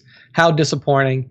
Anyway, on some legit Star Wars video game news, we now know that Star Wars Tales from Galaxy's Edge Part 2 will be releasing later this year for the Oculus VR systems. If you are a fan of VR, if you're a fan of the Star Wars VR games that we've gotten in terms of Vader Immortal, and so far what we've gotten from Tales of Galaxy's Edge Part 1, then you may be interested in the Tales from Galaxy's Edge Part 2. Part 2 was essentially going to continue the story that was being told in Part 1, where it has you as this smuggler character that lands on Batuu and kind of gets mixed up in a lot of the happenings and stuff on Batuu. And it will bring in a familiar character to those of us who have been to Galaxy's Edge and Disney World, and that's Doc Ondar, the Ithorian shopkeeper of the antiquities shop. So I mean, it's not really a huge piece of news, but essentially what the game director for the game, Jose Perez III, said about Doc Ondar's inclusion is that he's looking like Doc Ondar is going to take this game in a direction of like you're going to play more of like a relic hunter kind of Indiana Jones style character. With Doc Ondar kind of giving you missions and stuff like that. Like, does Doc look that shitty in person? I don't think so. Or they just take a bad shot? Because I'm assuming the shot on the left is what he actually looks like at the park, and then the shot on the right is in game. It's like the animated version, yeah. I mean, it's kind of hard because I didn't really take a long look at him, because when you're in there, there's a lot of people in the shop. People are moving through. You're looking at a bunch of different stuff. I mean, he I can't. It's hard to tell. Like, hey, anyone listening, is Edge? I'm assuming Edge has been open in Florida probably since last year, because Florida killed the COVID months ago. Beautiful stuff. Yeah, it's still open. How fucking crazy is it? Like, is it pre-COVID crazy already, or is it somewhat sensible? I mean, in Disney, you still have to wear masks. All of the lines are like they have like spacing and distancing. No, I get all that, but like, are you shoulder to shoulder with fucking masks, breathing on people in the line huts as you go through? I mean, my brother's been, and he says that there's like a cap on the number of people that they're letting in the park too. I would think like maybe the California one would be better, because that one actually has been locked down. But if you're vaccinated up, it's maybe a time to swing out there and not have to suffer the gauntlet just to get some of the shit done at Galaxy's Edge. Because I was there literally as COVID was breaking last year. I mean, March of 2020, I was there. Sardined. You might have already had sardined, waiting to get into Edge, to rush on the app to get hopefully get Rise of the Resistance. Okay, so Rick is saying, my sister went to Magic Kingdom on Monday and it was dead. Yeah, so I mean, if and I'm only saying this if you're fully vaccinated. If you're not, you're fucking stupid. But we have a lot of those people in this country, so I'm sure I'm speaking to some idiots. But if you are fully vaccinated and you're not going to fucking kill yourself or other people, this could be the time to take advantage of a Disney visit. Otherwise, wait until you're vaccinated and don't be an asswipe. Yeah, go check them out. And I know that, like, I mean, I'm doing Disney in November. Shit, you're gonna have to get fucking tapped up again. I mean, you may be right in time to get your booster. They're not going to start doing boosters anytime soon. They're still testing them. I guarantee that's you, not going to happen. We will be getting boosters in the fall or January of 2022. Yeah, 2022 for sure. I don't think that you're going to, the only people that are going to get boosters this year are going to be like the people who got the shots in like February. Yeah, I mean, a lot of them said it's looking like 6 months shit starts to, Pfizer for sure, they said 6 months it's basically useless. Moderna loses some of its efficacy. I hope to just get it with my fucking flu shot and be dead for a full week instead of waiting for that again. Yeah, I mean, we'll see what happens, but I have a feeling that I'm not going to have a booster shot because it won't even be available in November. Right. But yeah, I'm going in November, and like, I'm pretty sure by that point, like, I mean, we're already going in like what is considered like a relatively down period of time because it's not a holiday for kids, and like there's no like open availability for like or reasons that people would be going because of like off time from school or anything like that. So last time we went during this time, we were able to get a lot of the stuff done at Galaxy's Edge with little resistance, I would say. So I'm excited to go again. And when I went last time, Rise of the Resistance wasn't even open yet. So now I'll finally get to ride that. So I'm excited. Yeah, hopefully it doesn't fucking break every 10 minutes. Yeah, maybe with all the downtime that they've had, they've been able to work out some of the kinks. Yeah, I mean, I lucked out. I got on it once, was going to get on it twice, and it broke down while I was on it. Like, it broke down so bad, they had to shut it all down, come in, get us, and we had to walk through the guts of the building just to get the fuck out. But from what I've heard is like it's the best ride that's ever been built. It's fucking kick ass, and there's actually multiple routes, so it's not the same thing every time. You actually replayable. There's very different routes. For the most part, they take place once you get into the AT-AT hall or whatever you want to call it, or the AT-AT hold. No, it was fantastic until it broke, and then it really sucked. I'm excited. But back onto this VR piece. So, I mean, like I said, there's not too much more information about it. Doc Ondar is going to be included in the game, and he's going to be like a mission guy for you. He's going to be like your primary, person to go to. Hey, you haven't fucked with any of these yet, right? Like you haven't fucked with any of the Star Wars VR. No, I don't have VR, but I put at the end of this piece that like Oculus Quest 2 is $299. Like that's for the it's reduced to that already, or that's just what they launched it at. That's just the price that it It's is. not bad. Like, I mean, that's wasn't not on bad sale. for supposedly the best standalone non-PC required VR, right? Yeah, I mean, this is Oculus Quest 2 advanced all-in-one virtual reality headset. It's only 64 gig memory, so like I don't know how big any of these games are. Like I don't know Well, how. the good thing about a lot of VR games is they still can't go super high resolution, so they're not as large. I believe the Vader Immortal episodes, like each episode was, I'm completely making this up, but I'd say 10 gigs or less. Yeah. Okay. So if that's the case, then I'm totally fine with that. Yeah. But even the 256 gig version, like you can get a 256 gig with a carrying case for $450. So I mean that in itself, like the 256 gig by itself is $399, which is still not bad. Like, so I'm like teetering, I'm like, yeah, I love it. I mean, I love the medium. It's just like when they tried it decades ago, as I predicted when I was still in the gaming media. It's floundered, if not already busted again, because they just couldn't cook up the software. I mean, the medium is radical, but it needs software to survive. I've only played. What was it, the Star Wars pilot game, where the fuck that is? I don't remember. Squadrons.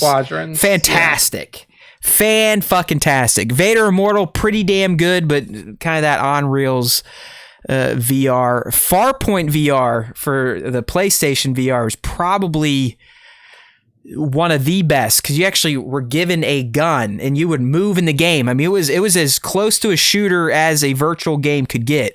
It was free motion, none of that click-based turning, so you didn't vomit everywhere. But that game, holding a light wand like it was a gun, was the closest I kind of got to like, all right, keep this up and I will keep doing it. But it didn't happen. The fucking software pittered out. It's hardly supported on consoles at this point in time. There is going to be a new, like a PS5 headset. Yeah, but you already told me it's still going to be fucking wired, so they can go blow it out their ass. From what I can tell, it's still going to be tethered. But I mean, like, and that's the only thing that's really attractive about Quest to me, is that you're not tethered. It's all in one. Yeah. You don't have to have like a connection to something else. Like the headset is the system. It's not like a cable is like, oh, I want to be running around my basement like a jerk off. No, I mean, it weighs it down. It adds to the already inconvenience of wearing something tight on your face for an extended period of time. Yeah. They can get in your way if you're playing a game where you need to use wands and move your arms. And it would, if you're in a game where you can move around a space, it would limit your mobility.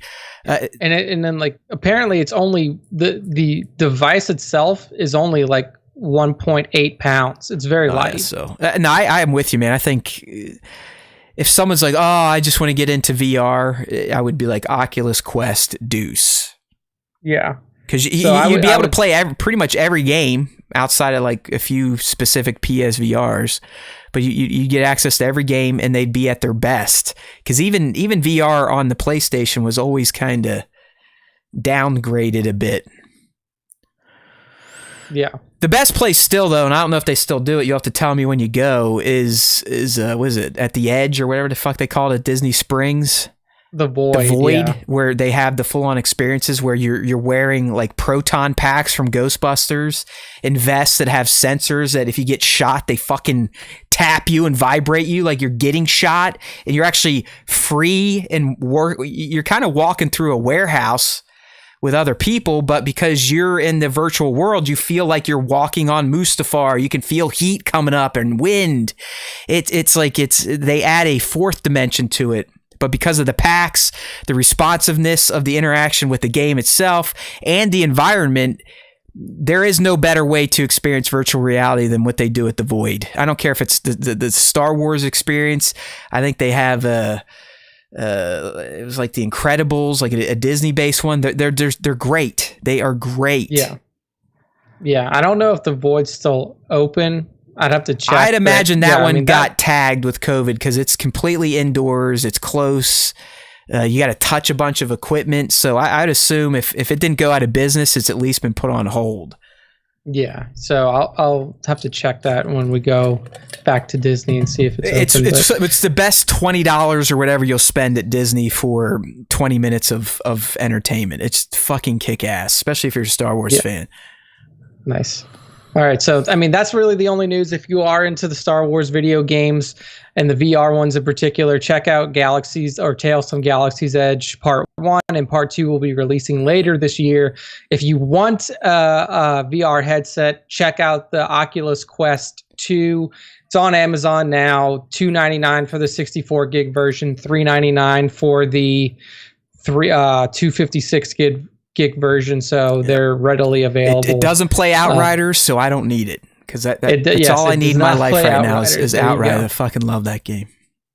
So there we go. But that's all the news for this week. Right. So that kind of kicks us into our fan segment. Things up here a little bit early. I mean, we're moving at a good clip this week, and I'm happy. Nick gave me marching orders. He's like, "Listen, motherfucker, I've got some shit to do. I got dogs in daycare and groceries need shopped. So don't talk so fucking much." So I think I'm doing pretty good. Yeah, we're moving along. We also didn't have that much to talk about this week. We were supposed to have a guest today, so we were supposed to have a guest today, but unfortunately, Jesse. Nick outed him. I wasn't trying to out anybody, but we had to scramble a little bit last minute, so we'll still hit 2+ hours. Don't worry. Oh shit!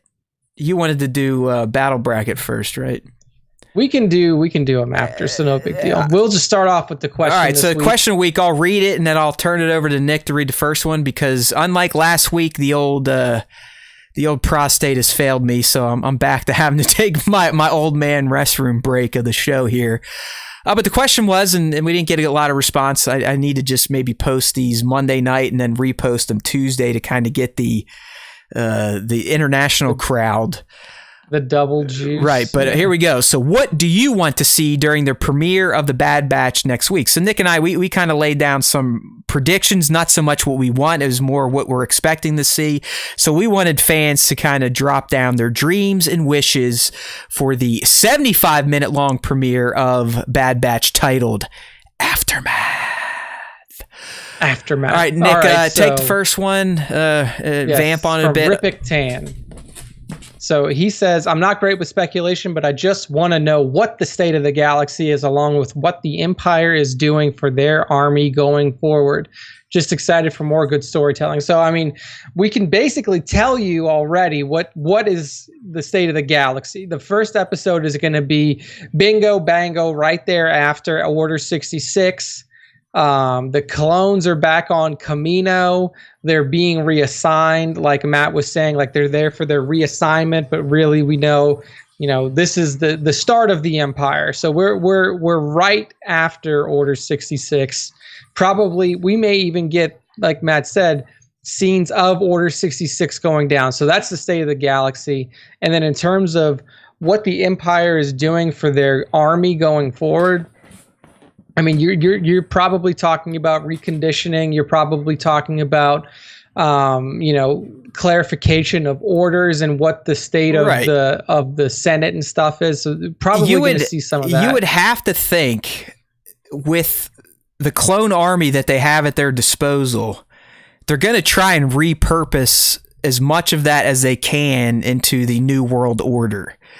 So there's a good chance for the first year or so of the Empire, the clones were being heavily utilized as the stormtroopers, still kind of wearing that modified clone armor we've seen in these trailers of the people, which is probably Crosshair's unit going after the Bad Batch. I mean, I still said that could be Cody, but at this point in time, I think the Crosshair angle is just too clear.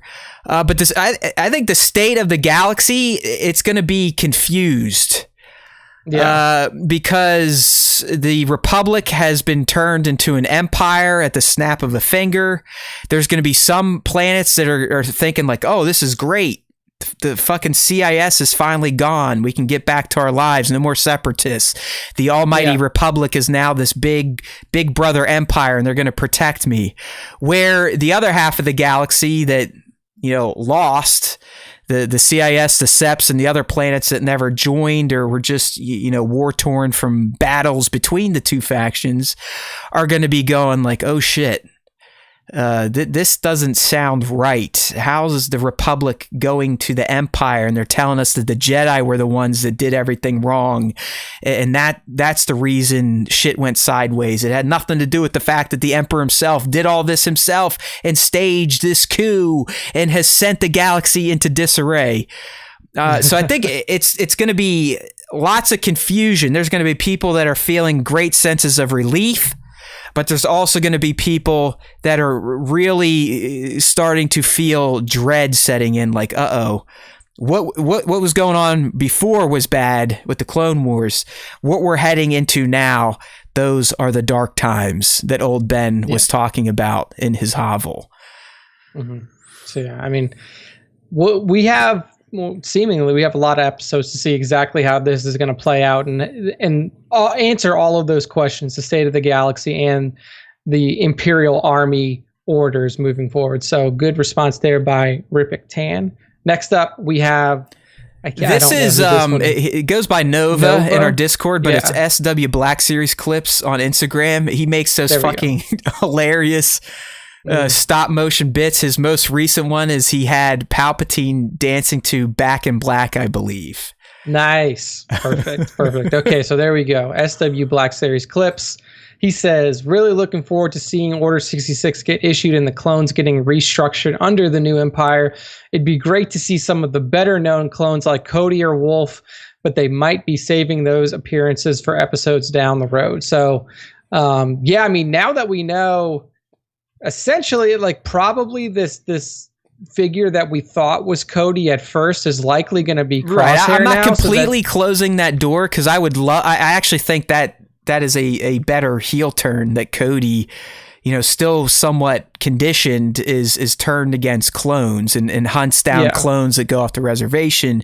But there's too many signs pointing at Crosshair at this point. Yeah, but I do think that we're going to eventually see the fate of some of those clones. Well, like Cody and Wolf will definitely be included. And I'm with you, and I think we have to. I mean, Cody in particular, he's been in the fucking movies as a named clone. Even Rex didn't get that treatment. So Cody is a pretty big, heavy fucking hitter.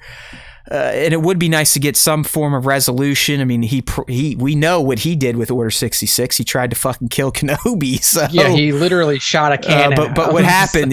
Does he stay wonky? Does he keep with conditioning? Does he assimilate into the Empire? We know ultimately where Wolf and Gregor end up, but how do they get there? How do they end up with Rex? And I 100% think we're going to get resolution to their story.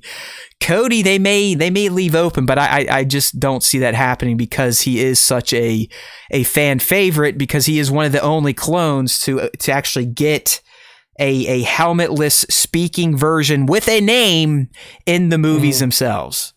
Proper movies, yeah. So I think Cody is definitely going to happen. But yeah, I mean, the restructuring, I think that's going to happen a lot in the first few minutes of the episode, like right on Camino. The very first trailer, Nick, we saw them on a Camino platform with the Empire Day or his big Senate speech, like, I have reformed the Republic into the first galactic empire. Yeah.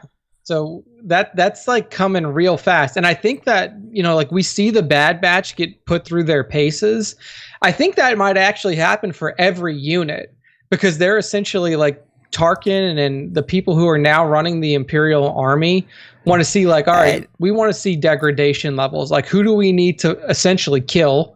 Like what clones need to be retired? Or what clones can we, move forward with? I'm with you in terms of they're definitely going to have an evaluation of the remaining clone forces, but in terms of putting them through that test, I think it's very specific that Tarkin knows about Clone Force 99, knows their differences, knows their sometimes inability to follow order.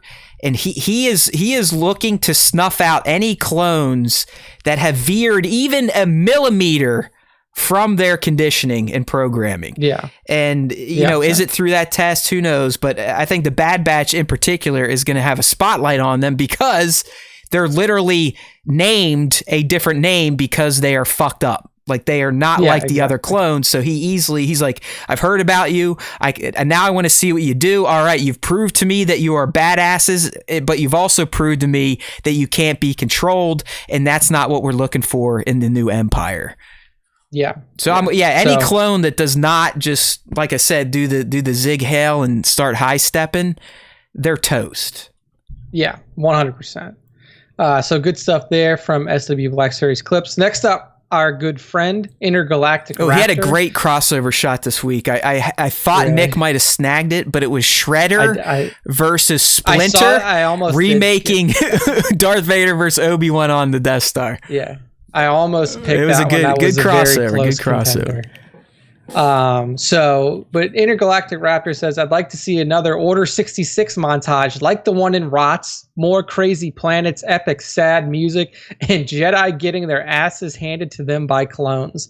I think everybody wants to see. I think everybody wants more Order 66. Yeah, I don't know, man. The more I think about it, I think they're going to gloss over it. If you get anything, it might be a report of like, oh, hey, everyone, this is happening across the galaxy. Order 66, we're winning. The Republic has won. I don't know if we'll get a direct reflection of the planet that the Bad Batch is on and with their Jedi. Or they never reported the Jedi generals. They were always like Delta Force. They were completely disconnected. But I know we are going to Jedi. see a Clone Wars battle scene. I just assume that's going to be one of the first shots. And, you know, maybe you get like a tail end of some goofy shit going on, but I would not be surprised if 66 is completely glossed over in Bad Batch. Yeah, I would like to see it. Like, I agree with him that I want to see just another clip of it because it was so powerful when you saw that in theaters. And it, like, even though ROTS itself, you know, people have their own opinions on it. Disappointing for some, the best Star Wars movies for other, which I don't get. But like, no matter what side of that coin you were on, that like the Order 66 montage that you got was like, oh shit, like it was a huge. Because the only other direct look you get at it from a different point of view is Jedi Fallen Order, right? Yeah, and I mean, it's just like a very limited. Because even in Rebels, like Kanan never really talked about the Order and what he had to do. I mean, it was covered in his comics, but if you think about the Bad Batch and the fact that they were never tied to a Jedi, showcasing Order 66 in their property doesn't make as much sense as in Clone Wars proper.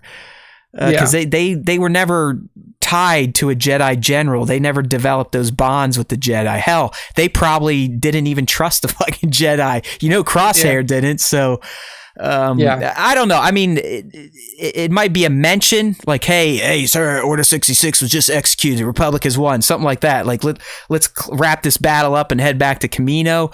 I don't know how it fits directly with the Bad Batch, though, because of their lack of a Jedi tie. No, that's a good point. It's a good point. So we'll see. Maybe we get it. Maybe we don't. Either way, thank you for your I'm getting excited for this fucking show. I mean, outside of the fact that my Tuesday is going to blow because I'm going to have to get up, do real life, do bullshit Star Wars stuff, come back and do the show, and then finish real life at night. And then guess what? We got another episode on Friday. At least that one's not going to be 75 minutes long. Yeah, it's going to be 31 minutes. I mean, like, I legit need to kind of watch the kid on Tuesdays because the wife is a corporate warrior. So I'm like, should I get up at 5 in the morning to watch a fucking kids show? Yeah, it's tough. And Nick, I know it's stupid. I know it makes no sense, but I'm telling you right now, it's the only thing we do that adds a decent clip of followers quickly to YouTube. So it's like anytime a new season of Mando or Clone Wars comes around, I can bank on adding another 80 to 100 subs to get to that magic 1,000 number for monetization. Yeah. So this is why I do what I do. I mean, part of it is OCD. It's a sickness, and I feel like the next video is going to be the one that breaks big. I know that's never going to happen now, but it's still like, all right, well, I got to put the work in because I know it will at least drive new subs to YouTube.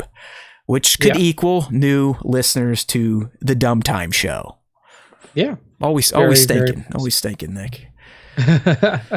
All right. So next up, we have a response from Bat2797, a very ardent member of the community. Says, first and foremost, I want to see what happens with Rex and the other named clones. I'm fully expecting some heartbreaking moments for our boys and what they become.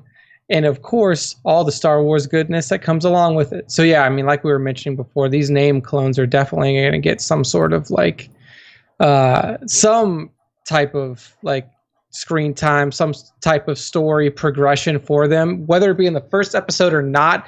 I feel like you might get them in pieces. Like, you know, you'll get one of them in the first, one of them in the fifth, one of them in the whatever, but you're not going to get all of them like right. And the only two that we can take to the bank are Wolf and Gregor, because we know they're confirmed. They make it all the way through, up to Rebels. All right, they're around, they're living, they're hanging with Rex.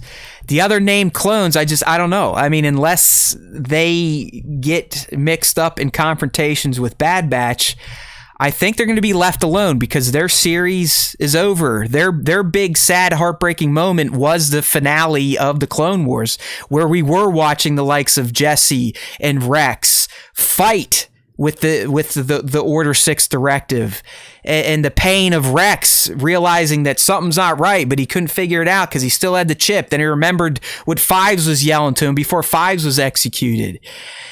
That was the painful recollection or the portrayal of Order 66 from the named clones' perspective. While I don't think it's going to be completely ignored in Bad Batch, I feel like it's territory that's been covered, and because Bad Batch is relatively new, we don't have the history with them, they don't have the ties to the Jedi, they're not going to spend a lot of time trying to pull on our heartstrings with clones from the Clone Wars.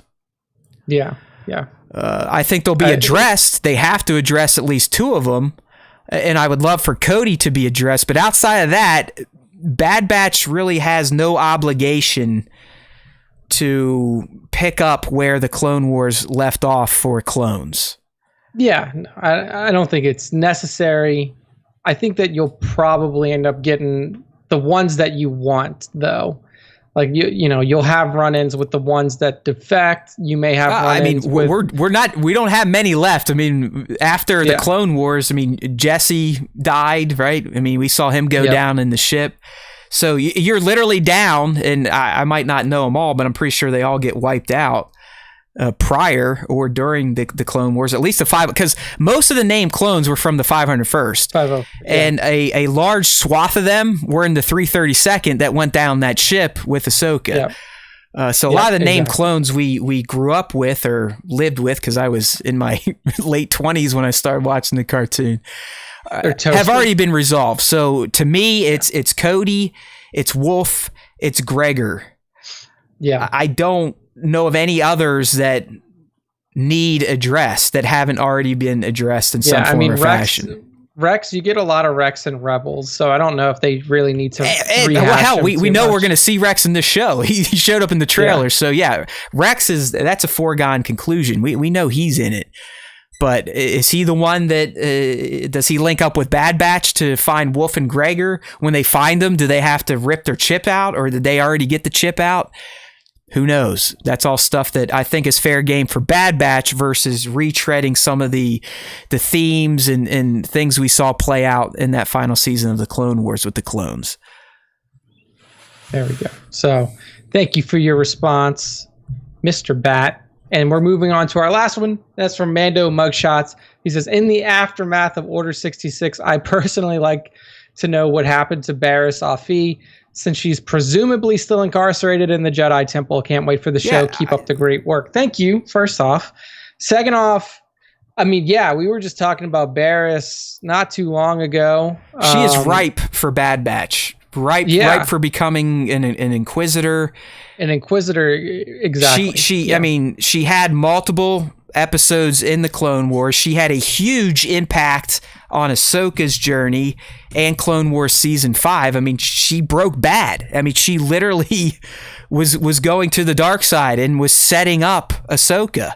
If it wasn't for Asajj, I mean, who knows what would have happened. So I think a payoff on Barriss is definitely warranted, and the Bad Batch is a great vehicle to take care of it.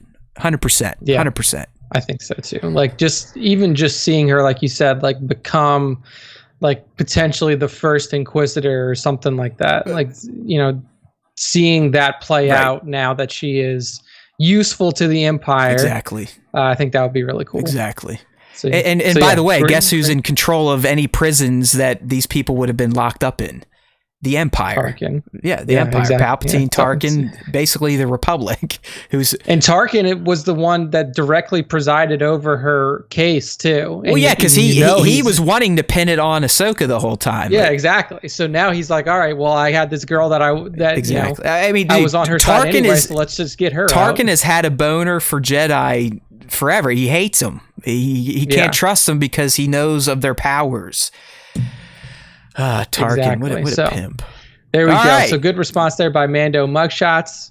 That's going to push us into our poll updates, our bracketology updates for this week.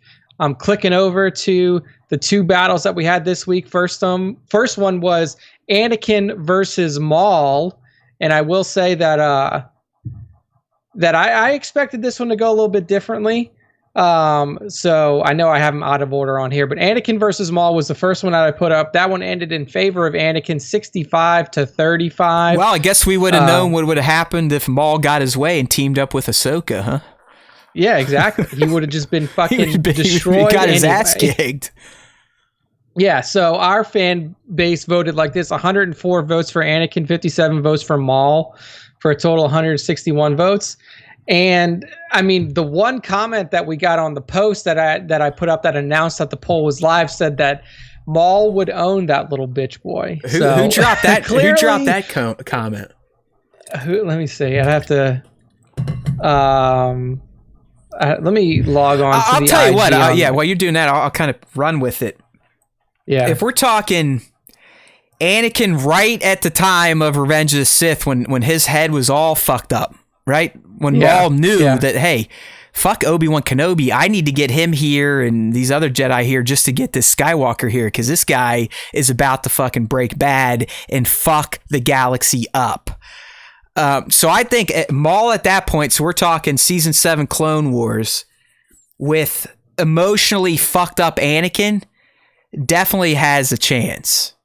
Yeah. I mean, you could argue that Ahsoka ultimately bests him, and she does, just because Maul, remember, he has a problem with his anger, and it kind of ruins a lot of his aspirations in life.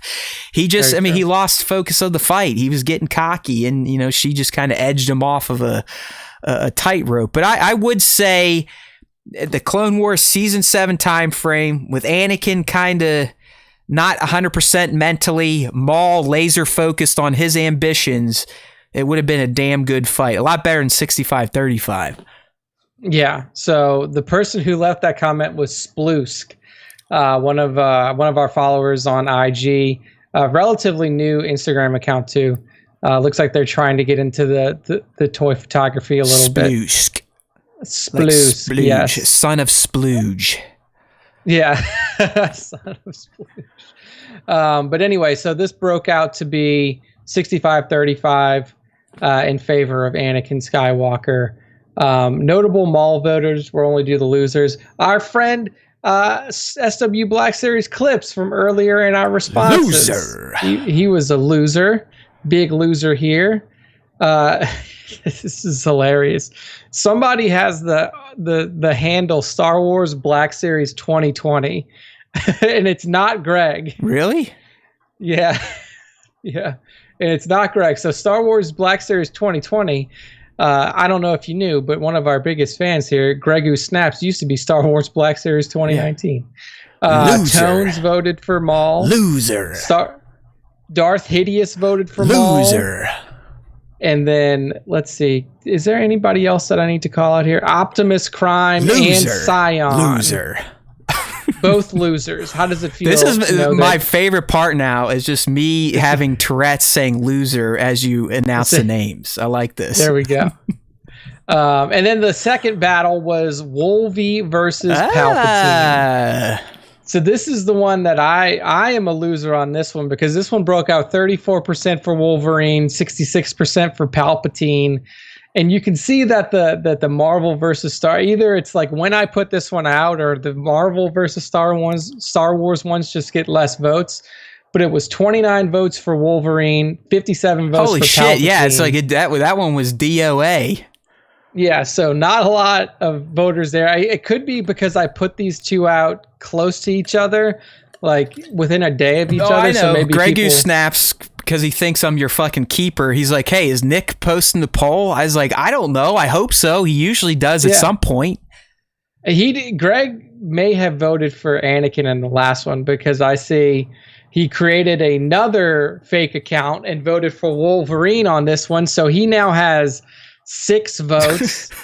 All of his votes went to Wolverine. Greg, you so asshole. So he's a loser 6 times over. Loser, loser, loser, loser, loser, loser. And then I'm a loser. Loser. So that Nick C. Tones again is on the losing Tones side got the double loser this week. Double loser for Tones. Double loser. Baron's Black Series is a loser. And then Optimus Prime again, he's another double loser. Oh, I love it. Can you imagine people just tuning in right now? You're like, yeah, Baron's Back Series, loser. Optimus Prime, loser. They're like, man, no wonder no one listens to their show. They just fucking call everyone losers. It's like they hate all of their fans. Look at reason. Devin says he engaged in the polls this time. Was he a loser or a winner? Who was? Super Scoundrel.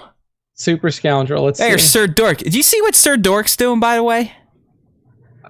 Super Scoundrel voted for Palpatine in this one, so he's on the winner side. What's Sir Dork up to? I saw something. Oh, he's putting together like a big meetup in France, right? Correct me if I'm wrong here. I'll give you a free plug on our show, even though you have like 10 times more 1,000 followers on your account. But I'm pretty sure Jared has linked up with a company that offers experiences with people.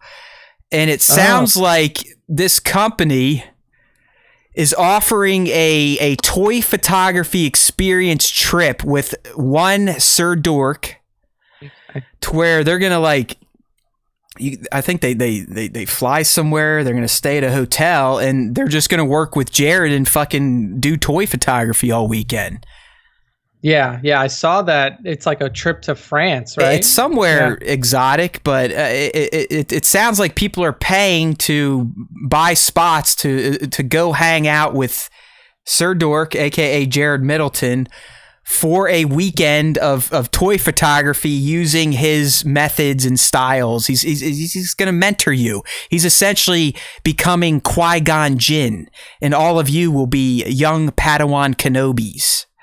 Yeah, it's pretty fucking cool, man, that he's able to get something like that together. And the cool thing is in our community, I think it's rad that I believe it's official and it's like sponsored, like it's a company that offers these types of experiences, and I believe they've teamed up with him, and the people pay in to get the spots, and then they go on the trip. It's in Lake Placid, New York, so. It should have some very, very interesting looking outdoor shooting locations, because we know the Dork does not shoot inside. Otherwise, he would have burnt down his apartment complex by now. Yeah. So congratulations to Jared, still kind of making his way in the toy photography community and also monetizing and benefiting from the art form. So we speak your name. Awesome stuff. I don't know if all the slots are gone yet, but look up at Sir Dork on, what's his last, is it 790? 790. Yeah. Look him up. Check the details. The spots could be gone. I mean, the guy has a huge following. So 730. Sorry, Jared. We forgot the 730. But yeah, check out his account on Instagram. At Sir Dork 730 for the details. If you missed out, you already missed out. Maybe you can find someone selling the opportunity on eBay for 3 times the cost. Yeah, so we'll see. But yeah, good stuff. go hang out with our good buddy Jared. Yeah, go there and try not to fucking melt your own skin, all right? Because this guy uses real blowtorches, not just fucking plastic lighters. I'm talking blowtorches with spark lighters. You'll have a great time. I'd imagine it's going to be a fucking hoot. I'd also imagine that you better like fucking Mountain Dew. Yeah, right. There's going to be a lot of Mountain Dew available. Because knowing Jared, if he's going on a trip, I think you'll be injecting Mountain Dew into your veins before every shoot just to channel his animal spirit. Yeah, so there we go. Jared's in here too, showing some love. So yeah, Lake Placid. Hit up his account, sign up, and then learn how to blow shit shoot up from the best. There we go. All right, so that brings us into our fan segment, our top 5 fan segment for this week. Because we've gone through the battle bracket, we've gone through the question of the week, so that brings us to the last one we got. And this week is a fan shot breakdown week too. We got 2 shots to look at from Burkhead Toys. I actually see Adam Burkhead Toys is in the stream now, getting ready to take his medicine. He's gonna get. I told him, I was like, get ready, you're gonna be on here. And then Nerd by Northwest is our other one for the fan shot. I'm gonna try a whole new take to the fan breakdown where I'm just gonna be a complete asshole. Oh, there you go. What a time to do it. All right, so this week, let's do it, buddy. Who's first? Hold on. Let me give my pitch before we get into it. Just in case there is a new listener, which there probably isn't, but you never know, so I got to do it, right? I got to practice, if anything else. It's like I'm at the carnival. I'm one of the barkers up there getting you to come over and take your shot. 3 throws for $5. Everyone's a winner. No, seriously, here. We are we're in the mix of our fan segment. If you haven't noticed, we love our fans. So we like to incorporate them on the show every week. And we do that 4 or 5 different ways, okay? First way you can get involved is through the fan question of the week, which we just went through about a segment or 2 ago. So check your Instagram at Star Wars Time Show. Typically on Tuesday mornings, 8 a.m. East, something like that. Just check our stories, check our posts. There should be a question of the week. We like to feature up to 5 responses to the question of the week on the show during the fan question of the week segment. So get in while the going is good. So that's one way to get on here. Another way is to participate in our weekly Star Wars art sharing sessions. They're not really sessions. It's open all hours of the day, every day of the week. So like 28/9, you can tag at Star Wars Time Show and use hashtag Star Wars Time Show in any and all Star Wars posts. Hopefully it's art, but it doesn't really matter. We actually got a tattoo today. I think Rippick threw one our way, and I put it up in our story because it was cool. So tattoos, traditional art, real-ass paint, toy photography, you name it, you tag your boys at Star Wars Time Show and use hashtag Star Wars Time Show, because every day I will feature 12 shots on our account for the community to see. And after 7 days have passed, my buddy here, Nick, or over there, Nick, he will go through 7 days worth of 12 shots a day and pick the top 5 for the week.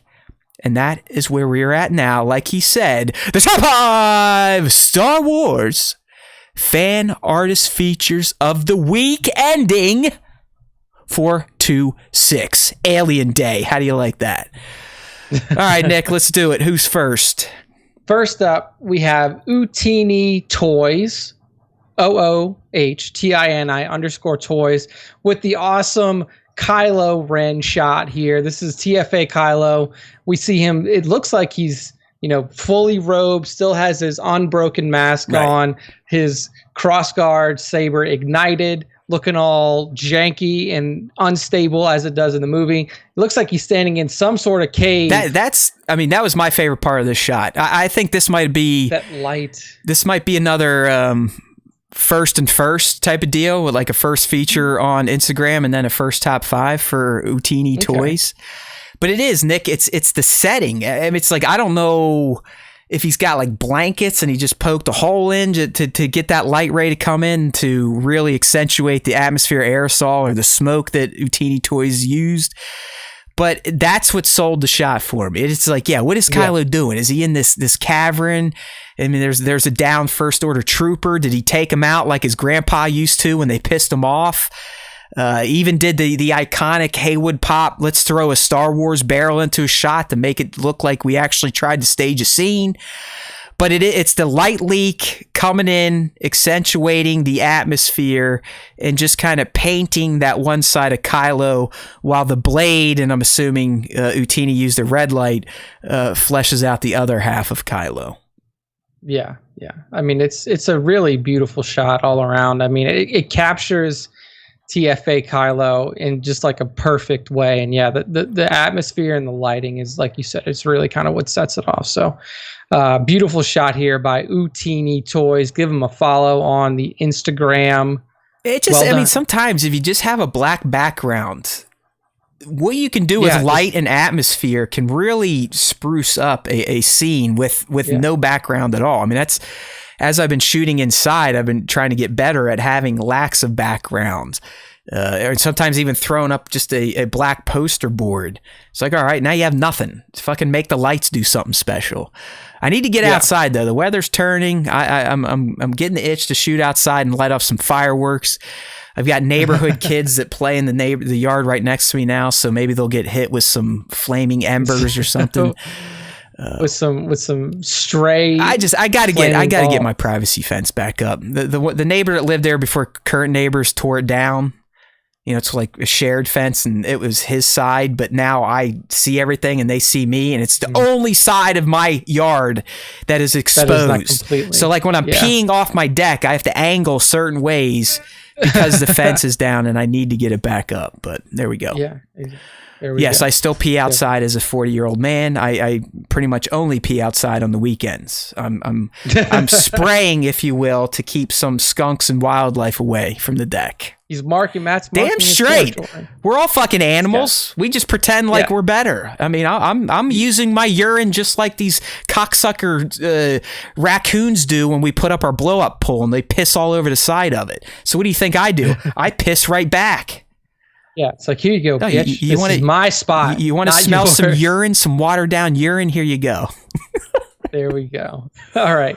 So good job at Utini Toys on Instagram. Go give them a follow. Beautiful work with the Kylo shot. Next up, we have some real ass paint. We actually have more real ass paint in here actually than usual. So the first piece of real ass paint comes from Hawaiian Mako. This guy's or a Mako, fucking pimp, by the way.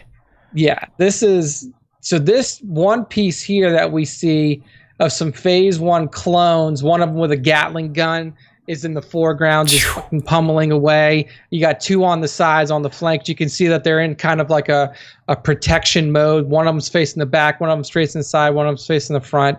And the shot, the piece here by Hawaiian Mako is just absolutely it's insanely believable. I mean, okay. Yeah, the painting, it's cool as fuck. It's clones holding a Gatling gun in the midst of battle, but that's not the magic to me. The magic is a human being used their fucking hands and fingers to render that. Yes. Like probably drew it all out with fucking pencils, then shaded it in with pencils. I don't get it. We need to start getting some of these real-ass painters on for interviews, because I truly have to ask them, like, what the fuck? How many hours of practice? When you were 3, were you already drawing perfect circles and lines? I have a hard time believing, and I know with the 10,000 hours of practice, a lot of people can become experts at a lot of things. I'm not discounting that. There's a part of me that's like, dude, if you just for the past 10 years stopped fucking off trying to build an online presence, you probably could be playing the fucking guitar by now. Like if I would have used all these hours I've dumped into Entertainment Buddha and now Star Wars time to practice the guitar, even without innate musical ability cooked into my DNA, I probably could do something on the guitar at this point in time. I just don't know how you get to this level. It's fucking mind-blowing to render lifelike humanoid drawings from your fingers. Makes no sense. Yeah.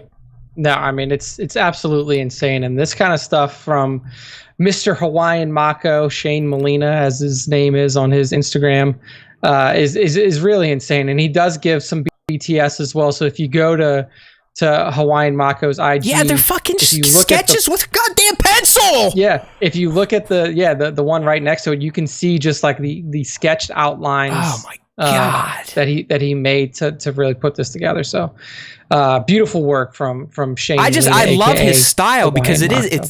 It's very tattoo oriented to me, right? Like tattoo it is. art. It does kind of feel like a tattoo. Yeah, they all feel like they're tattoos, but it's just. I'm telling you, man. Like you keep saying, like, oh man, you know, I'm not against getting a tattoo. I want to get a tattoo. You need to like commission one of these guys. Here, I want this right here. This tattoo of Grogu with no shirt surfing. That is fucking awesome. Look at that, dude. There you go, man. Get that. Oh my god! I don't know, man. I love you, toy photographers too, because some of you put out shit that also makes me go like, how the fuck? But even there, I have an idea of how you got there, right? Yeah. These people, the real ass painters, fuck, man. I mean, for all I know, they have made a deal with the devil, the universe, gods, goddesses. It's mind blowing, just amazing stuff, and that's why I love them. They can do some incredible shit with just their hands and a little bit of digital, you know. I've got one from Tegan Lee I've been sitting on. She did Boba Fett's helmet. It looks like a real fucking helmet. It makes I just like what? You motherfuckers are turning your hands into cameras essentially. I don't get it. Hey man. Yeah, I mean, I love this kind of shit, and like again, I don't know if Hawaiian Mako. I'll check his page to see if he has like a Redbubble or some sort of shop that you can get his prints. Yeah, I was just on it. He does. I guess we should plug it since we use people's art. HawaiianMakoShop.com. There you go. So yeah, hit it up. It's in his Instagram about us. So hit the Instagram. I would just love it if the Shane guy was like a big Samoan looking Hawaiian, like Samoan living on Hawaii, just a big dude. Because a lot of times, to me, Hawaiians are very chill people, right? I mean, they don't like us white people too much. Not that I blame them, because it's just another territory. We're like, hey, this looks great. We want it. And took it. But, if you're ever out there and you have people calling you Hallies, you probably should get out of the way or leave. But anyways, dude, I just have a feeling this guy is a big dude, but like a teddy bear, and just like fucking gentle and down to earth and one with nature. There you go. But yeah, man, I mean, his shit is really fucking awesome. It's kick-ass. Like, love it. It seems like all of his prints that if you want to get one, they're 11x17 prints. You can request larger sizes. And then you can also get it in 18x24, 24x36. The 11x17s are $40. I mean, which is well worth it for a piece of art. All right, I don't even want to like point this out because I'm going to go ahead and save it and put in the features folder. But this one of a Boba Fett Predator crossover character. Oh my God. OMG. He's got the head. He's got Boss Head on there. He's got Zuckuss. Yeah. IG-88. Keep your eyes out for this Dangar. One in the future, people. He calls it Predoba. Predoba. There we go. That beautiful is fucking. Work. That's a tattoo right there. Yeah. Look at that. Telling you, man, you see to commission him to draw you up. Holy shit! I got to pull this up so I don't forget. Holy hell, that is badass. So, go ahead. Move us on to the next Mako one. On IG. Beautiful, beautiful work. Next up is another piece of real ass paint. And it's like a different style. So Hawaiian Mako is very kind of realistic in the style that they're going for. This is from Jailer Doodles, and I know we've featured Jailer before. And she is like literal dead on Disney 100%. Art. She doesn't work for Disney, right? I don't believe so. Like, she does not say she works for Disney or anything like that. I'm Jay, she, her, multi-fandom, cat mom, reposts are okay. Just tag me. Yeah. She likes us. Don't worry. I've already cleared it with her. Yeah, we featured 7,000 Jailer followers. before. What the fuck? Jailer Doodle should have like 200,000 followers. I mean, just look at the gallery. Nick is 100% spot on. It's Disney animation to a T, but with pop culture characters. Exactly. And so what we see here is her take on, oh my God, basically warrior slave Leia. So you get Leia, the Hutt Slayer, in the the bikini that she was wearing on the sail barge, but she's also got a bow staff there, and she's literally about to kick the shit out of somebody. So a much more empowered warrior-like slave Leia.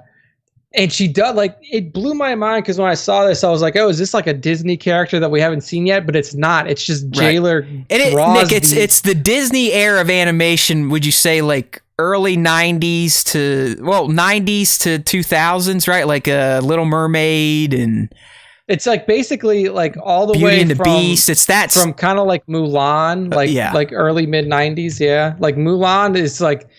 Animated Mulan is really close to this. It's a very defined era of Disney animation, which has changed throughout time, and it's changed again. Yeah. I mean, now it's moved more into that the CG look you get with a lot of animation. Actually, this character that she drew, it kind of looks like Belle a little bit, like a little bit of Belle. That's what I said. Beauty and the Beast. It's got that look, but obviously with our lady love, the Hutt Slayer, Princess Leia. I mean, come on. That's a T-shirt. That's a poster. I mean, that's a jersey. I fucking love the Hutt Slayer. Yeah. I mean, it's a fucking beautiful piece of art here, and. Like Matt said, only 7,000 followers on this account. We know that she is also friend. I don't know if she's friends with, but she is followed by Savvy Art, one of our favorite real ass painters here on the Star Wars Time Show, and she follows Savvy, and you can just see like the level of work that Jailer puts out for pristine, literally any. Yeah, it's insanity. It's another one. It's like I mean, artists are just screwed. It's just like it's so hard to make it to, I guess, what they would want the big leagues. I mean, I know I've seen some of Savvy's stories. She's like, oh yeah, I'd love to be an animator for Disney, but the fact that I now have this following and I'm making money doing what I love, animating or drawing what I love now, but it's like, man, how are they not? All these people just not getting scooped up. Jailer Doodles, Daz Tibbles, Super Scoundrel, Savvy Art. I mean, come on. But 7,000, let's do something for Jailer Doodles that happened to Super Scoundrel. Yeah, I know. It's like we basically made Super Scoundrel go from like 5,000. Us alone. I love that. I love the legend of Super Scoundrels. Always going to include Star Wars Time Show trying to steal his clout. I love it. Yeah. But no, I mean, it's very feasible that you get a little boost from the Star Wars Time Show, and I mean, if anybody deserves it, I mean, like you said, the three accounts that show following Jailer are all some of our favorites: Savvy, Melty Arts, Nerdy Fairy Sarah. They all create just fucking outstanding studio quality art. All right, not fucking with their around. Hands. It's just like I don't get it. I don't get it. Like, how do you do this? And then, Nick, not only do you have to draw them, then you have to fucking color them in to actually make them look real and reflect what light would do. You have to paint them. It's fucking you have crazy. to do a lot of stuff to make them look good. So, I mean, it is. It's really fucking crazy. So, Jailer also has a shop. If you go on her Instagram page, you can go to her profile, her link tree. It has her Etsy shop on it. She also has a Redbubble on there too, where you can get like T-shirts and stuff like that. She dropped a bunch of stuff on 420, and she's already sold out. So her Etsy shop looks a little bare right now, but it seems like she still is putting out. Dude, look at this shot from January. It's Ahsoka and Barriss, like they're having a sleepover, like paint each other's nails. I mean, just fucking beautiful shit. Great idea, especially for these two characters who were friends, who would have been hanging out as Padawans together.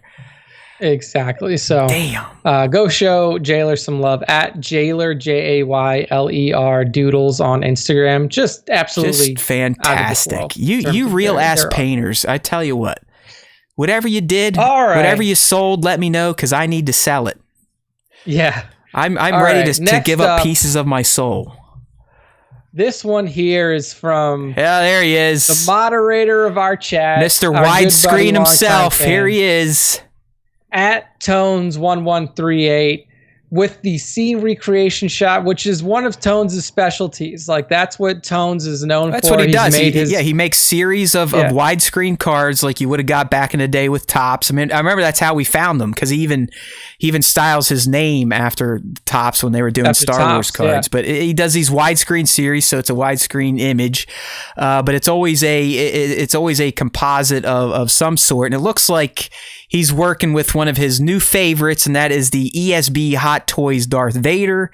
And he has expertly recreated the scene between father and son. Come with me. It is the only way. I mean, you nailed it expertly. Like I was kind of scrolling through the IG looking for the top 5. And at first, like if it wasn't for Tones' signature frame that he has across the image, I thought that this was just a screenshot from the movie. I was like, oh well, I don't know what happened, but maybe there was a story about ESB Vader or something like that. We just put it up there. So I mean, like this is spot the fuck on, man. Like it is as good as you can get in terms of a scene, like an individual moment scene recreation. You know what I like, ESP. and this is going to sound odd, but as someone that has done a shot like this and has had to find that digital background, okay, so he didn't composite this one. It is actual just a digital background, but I like the fact that you're still getting a sense of curvature to the background because they were in a spherical structure. Yeah, in a spherical room. They're basically in the tower of Bespin. So I like that Tones still kept, even with it being a flat digital background, still kept some of the curvature to the architecture there. That was a nice little touch. But the lighting was matched. I mean, that's always key if you're doing Digirama. You got to match the lighting of the subject to the background. So he's hit the lighting, and obviously it's nice and crispy and clean, as we like to say. Got a nice cape flare there too. Cape comes back up. Yeah, and honestly, the cape doesn't have a wire in it. I don't think it does. Maybe it does. Either way, if there's no wire, he probably had to prop that up. I can't remember if he had a wire or not because it's been a few years since I've broken out my little buddy Vader. But I mean, this one's just like you said. It's a crispy, clean shot from Tones here, and it really does. Like it can fool you. Like if you're moving through your feed fast and you see that, you can think that this is just a screenshot from fucking ESP and not even think to stop and look at it. So great job there. Yeah, if you like photographers that kind of follow themes or execute themes in their work, Tones is a great one to follow because unlike me who just goes, hey, I'm gonna get a toy and shoot it, Tones has a plan. Like, hey, I'm doing widescreens for all of Empire Strikes Back. I'm going to cover the entire movie, hit the major scenes. Then for Jedi, then for A New Hope. I think he's through all of those. But it was the other one that kind of has that. Was it the Galactic Correspondent? Remember we're talking about him, where he essentially takes on the persona of being a wartime photographer embedded with the clones. So if you like themed toy photography, Tones is a great one to follow on his journeys when he kicks off a new theme. There we go. And that's it. At Tones1138 on Instagram. Yeah. Well done, buddy. Happy to see you in the top 5. And the last one for the top 5 this week is another, I don't even know what to call this. Is this a toy? This is a toy shot. It is a toy shot because that is the SH Figure Arts Rey from The Last Jedi, and then she's wearing the Pokemon trainer's hat. Yes, and so it's art. I mean, yeah, it's a toy. It's toy photography, but it's more of what I'd call like an art piece, you know? Yeah, exactly. Like I had a heart. Like I was looking at this, I'm like, is this even a toy? I thought that this was like a Photoshop composite at first. But now that you confirmed to me that it is a toy, it is absolutely insane. So we're looking at the shot from Coco Nikos, CoCoNekos. Who? Let me pull up the account, because this is actual. It's 2 accounts that have joined forces. SW Junkies ID and Zupa Bunny. I know we've talked about some of Zupa Bunny shots before. Yes. I'm assuming they're husband and wife, and they just team up and they're resharing some of their old stuff and busting out some new stuff on this new Coco Nikos account. Yeah. So I mean, but this shot in particular is insane. The posing of the Rey, one, you wouldn't even know it was Rey if like you really have to kind of look at the clothing. Right, because she's got her lightsaber spread out in like an upside down V shape, and that she's got her head down like she's channeling power, about ready to fuck someone's day up. Yeah, and then so you have a red lightsaber and a blue. The right side of the image is dominated by the red hue, the left side by the blue hue, and just the pose. The post processing, because you get some good like bokeh coming in, some movement of the, looks like there's like a wind blowing this bokeh in towards her. The background looks like it's just like almost like a Japanese kind of street. It is. I've got the BTS up now, and it is. It's just like a printed piece of paper of, I don't know, like a Tokyo alleyway or a Hong Kong alleyway. Yeah, it was just like 2 simple lights on the setup, and they blew like dust off of paper, and that was it. Jared says he thinks they're brother and sister. Hey, well, you know, hey, Jared, you live in America. They do that stuff down in the South, right? Oh my god, yeah. But I mean, just the shot itself, and then the post processing work and everything else is just they're very good at post processing, infusing a lot of digital effects. I wouldn't say full on composites, because the background is practical; it's just a printed image. But definitely Photoshop masters is what I would call them. Yeah, I mean it's some beautiful work. So at Coco Nikos on Instagram. Go give the account a follow, but like you mentioned, Matt, it is kind of run by both Zupa Bunny and Star Wars Junkie ID, or Junkies ID. So go give it a follow. Check out some of their awesome shots on both of the other accounts linked too. This is another one where I just put in a frame, hang it on my wall. Yeah, it's cool. It's a conversation starter, because you're like, well, it's Star Wars, but they're wearing the Pokemon hat. What's happening? I guess all right. Blue and red. So gotta catch them all. The top 5. Yes, and that's going to bring us into our 2 fan shop breakdowns this week. First one up is from Burkhead Toys, and he's got a Taco Tuesday shot that is Emperor Palpatine and Grogu looks like they're force fighting over a taco. And around with porgs and stormtroopers. I'm laughing because I just saw the location that Burkhead Toys used, and it's Qdoba. And if you look at the shot, all right, so I'll set up the shot before we tear it apart. Not that this is going to have a lot of tearing, but this is what I'd call kind of a Star Wars hashtag Star Wars humor, right? So we've got a Grogu, not one of the official ones, but a Grogu. He's sitting on a table. It almost looks like someone's apartment, right? You got a couch there, a table. You've got, it looks like Din is wrestling with some stormtroopers to the right. And then in the back, is that fucking Deadpool poking his head? It is Deadpool. Yeah, I did catch that. So you got Deadpool in stormtrooper garb with his helmet up, just kind of looking at something. And what they're all checking out is Sidious and Grogu having a forced tug of war with a taco. Yeah. All right. I mean, first off, the Grogu is like that. Series, right? Adams, he's in the chat right now, and he's saying that's a 3D printed Grogu. So yeah, this is an old shot. Yeah, I mean, we trust me, when we put out the call for fan shop breakdowns, anyone that got submitted, you just got kind of put into a queue. Yeah, got put in a line. So yeah, this is from the shots from May 5th, 2020. So it's almost a year old. So all right, to critique this shot, it's going to be slightly difficult, but there are some things I guess we could kind of poke holes through. But I always like to kind of build people up before I tear them down. That's what they tell you in business, Dick. Build them up before you cut them out at the legs, okay?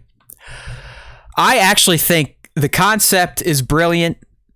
I think the posing is brilliant, especially with the troopers all wrestling with Din over there on the side.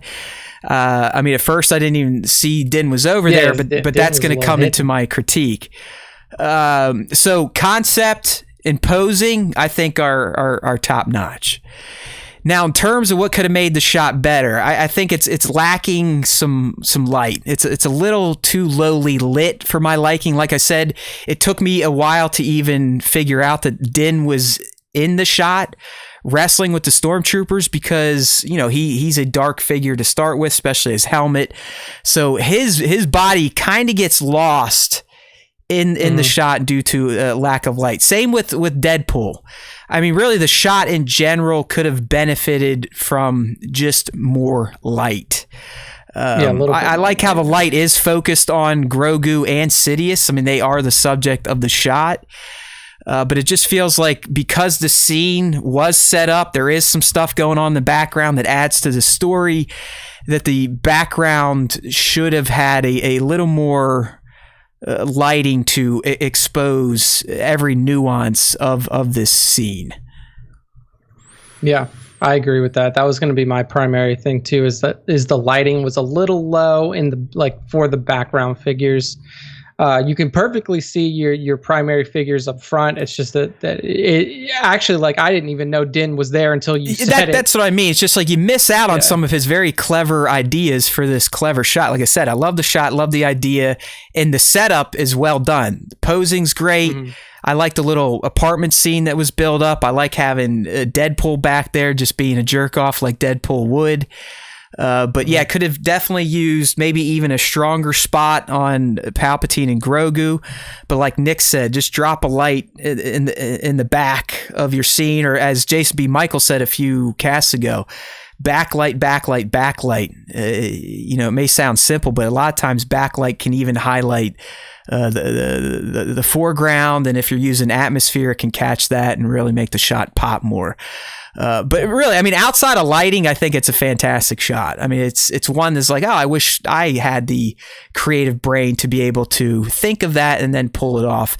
To me, it's just a little bit of a lighting issue there at Burkhead Toys.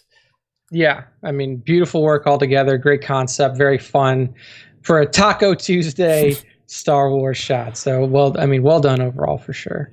Our next shot is from Nerd by Northwest. And what we see is like a scene recreation in a way of A New Hope, and we see a Y-wing, making trench run, their trench run through the Death Star 1. So, I mean, in terms of breakdown, Matt, what do you see here right off the bat? It looks too real. It looks too real. I'm sorry, so Nerd by a toy? Is that like actually a toy? I'm guessing one of those little models are like from the Star Wars ship model game. I don't know. But I'm being dead serious. Like Nick said, is that a toy? So if we're talking about toy photography, it almost looks too real, but I think that's a good problem to have. It seems like Nerd by Northwest enlisted the help of @Uncanny Figures, who we've featured on the show before in the top 5. For those that forget, Uncanny Figures is like the master of 1/6 scale composite shots, essentially making them look too real that people don't think they're toys. So I guess that makes sense why this shot looks this way. I mean, maybe that's it. Maybe it's too real of an edit, but to me, it looks like a fucking a screen out of the A New Hope coffee table book. Yeah, exactly. So, like I don't have much criticism. I feel like they even matched like the murky tone of A New Hope's film quality. It's like exactly. The only thing that I can think of is that like maybe the blur is a little too intense, and that that's also what brings your Y-wing into right. I mean, that's like, to me, that's motion blur as it should be. Okay, I got one for you. Okay. The green lasers, I guess if you really want to get anal about this shot, the green lasers probably should have had some sort of reflection off the bottom of the ship, right? Like we should have saw a little green hue, maybe a little green hue on the walls of the trench, and maybe a slight green hue coming down from the top. But I can see that. I don't know, man. Like, like I said, it'd be like, oh, the tone is slightly grayish purple, but that's what it looks like in the fucking movie. Like when you see them diving in, I mean, it kind of takes on this purple blue hue. So I guess that's a little knock, but I don't know. And look, I guess. So Nerd by Northwest in here, he says the ships are Bandai models. Yeah. So damn. It is. So hold on, like hey nerd. So all of the ships are toys then. Let's wait for their response. But if that's the case, then what are you doing sending this to me to critique? Then this is pretty damn well put together. It's just like I just want to. But I mean, it's insane because like the first thing that came up to my head, like in my mind, was like, this is exactly like this shot and like what you see in terms of the quality that you see in the Y-wing here is the exact same quality that you saw from the minis used in the movie. Well, I mean that makes sense because episode 1. I mean, let's like not even the old. Let's ones, think like about episode it. 1. Nerd just said they used a model kit.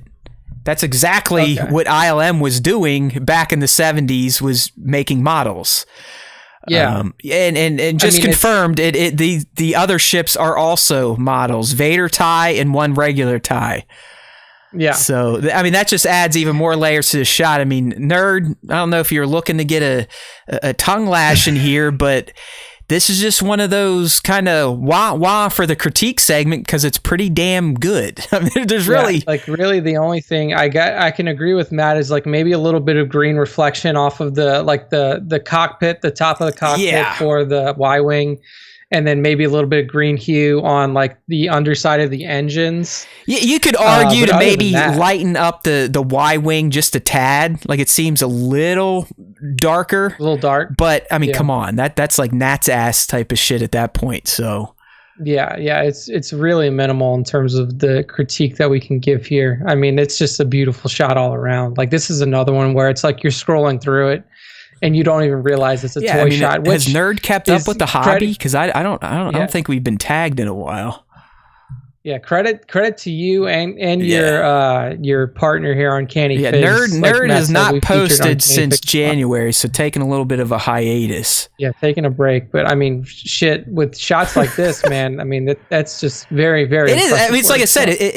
It's in the movie guide for A New Hope. Like, oh look, this is the scene at the end. It's like, no, those are fucking models.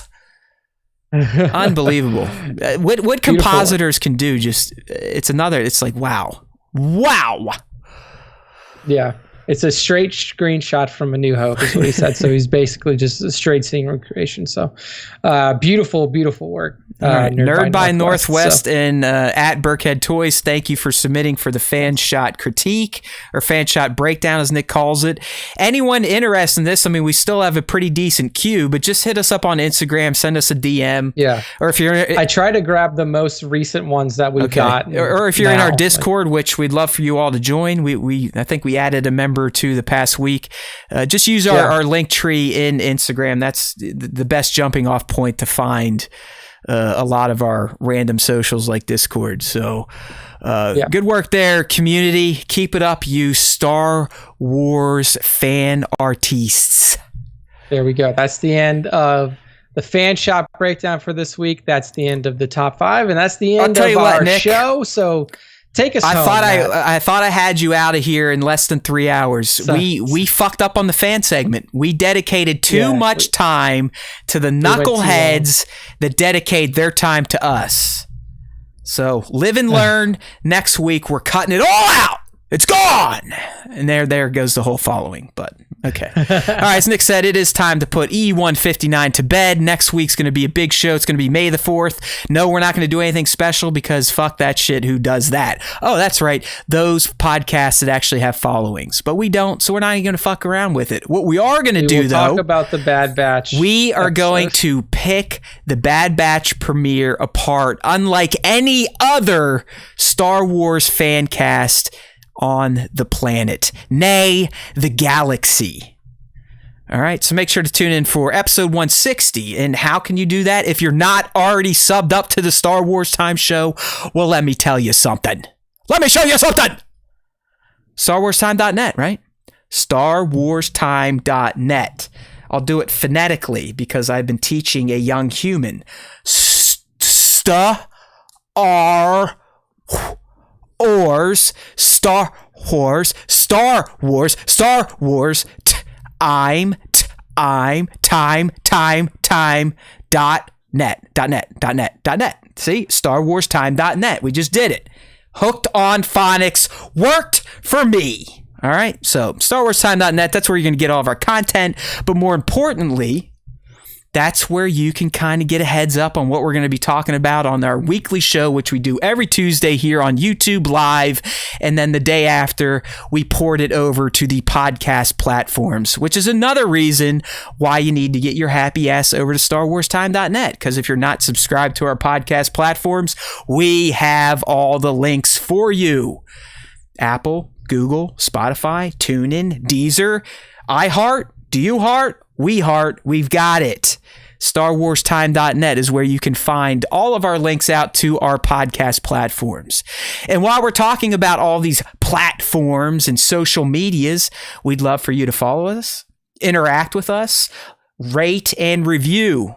That's very important, especially on the podcast platforms. The more reviews, the more ratings we get, the more the overlords that run the artificial intelligence that drive the internet will realize that we aren't just a bunch of bozos. It's like, hey, Star Wars Time Show added 20 new reviews this week. They must be doing something great. So we're going to move them up to the top page of search engine results. Do it! Do it. Do it. It'll give us unlimited power. Ah! I want my face to wrinkle right now. I'm trying to channel some Sith lightning like, ah! StarWarsTime.net, my friends. There's always time for Star Wars time, right? It's not easy to forget us. Or I guess it is if you look at us or you listen to us, but the name itself is hard to forget because there's always time for Star Wars time. There's always time for Star Wars time. I'm working on a new jingle, by the way. That'll be coming to our Patreon only $5,000. StarWarsTime.net. All right, people, it's time to let Nick go, play with his family, rescue the dogs from daycare, and to get him some sustenance. His blue milk is out. He needs refueled. So I'll leave you with this. There's always time for Star Wars time. Get your asses over to StarWarsTime.net. If you're not subbed up yet, first, punch yourself. Second, go do it. All right? And after that, report back to us with your black eye and a screenshot of your subscription. If you do that, we will speak your name for life. Because there's always time for Star Wars time. And if you listen to the Star Wars Time show, the Force will be with you always.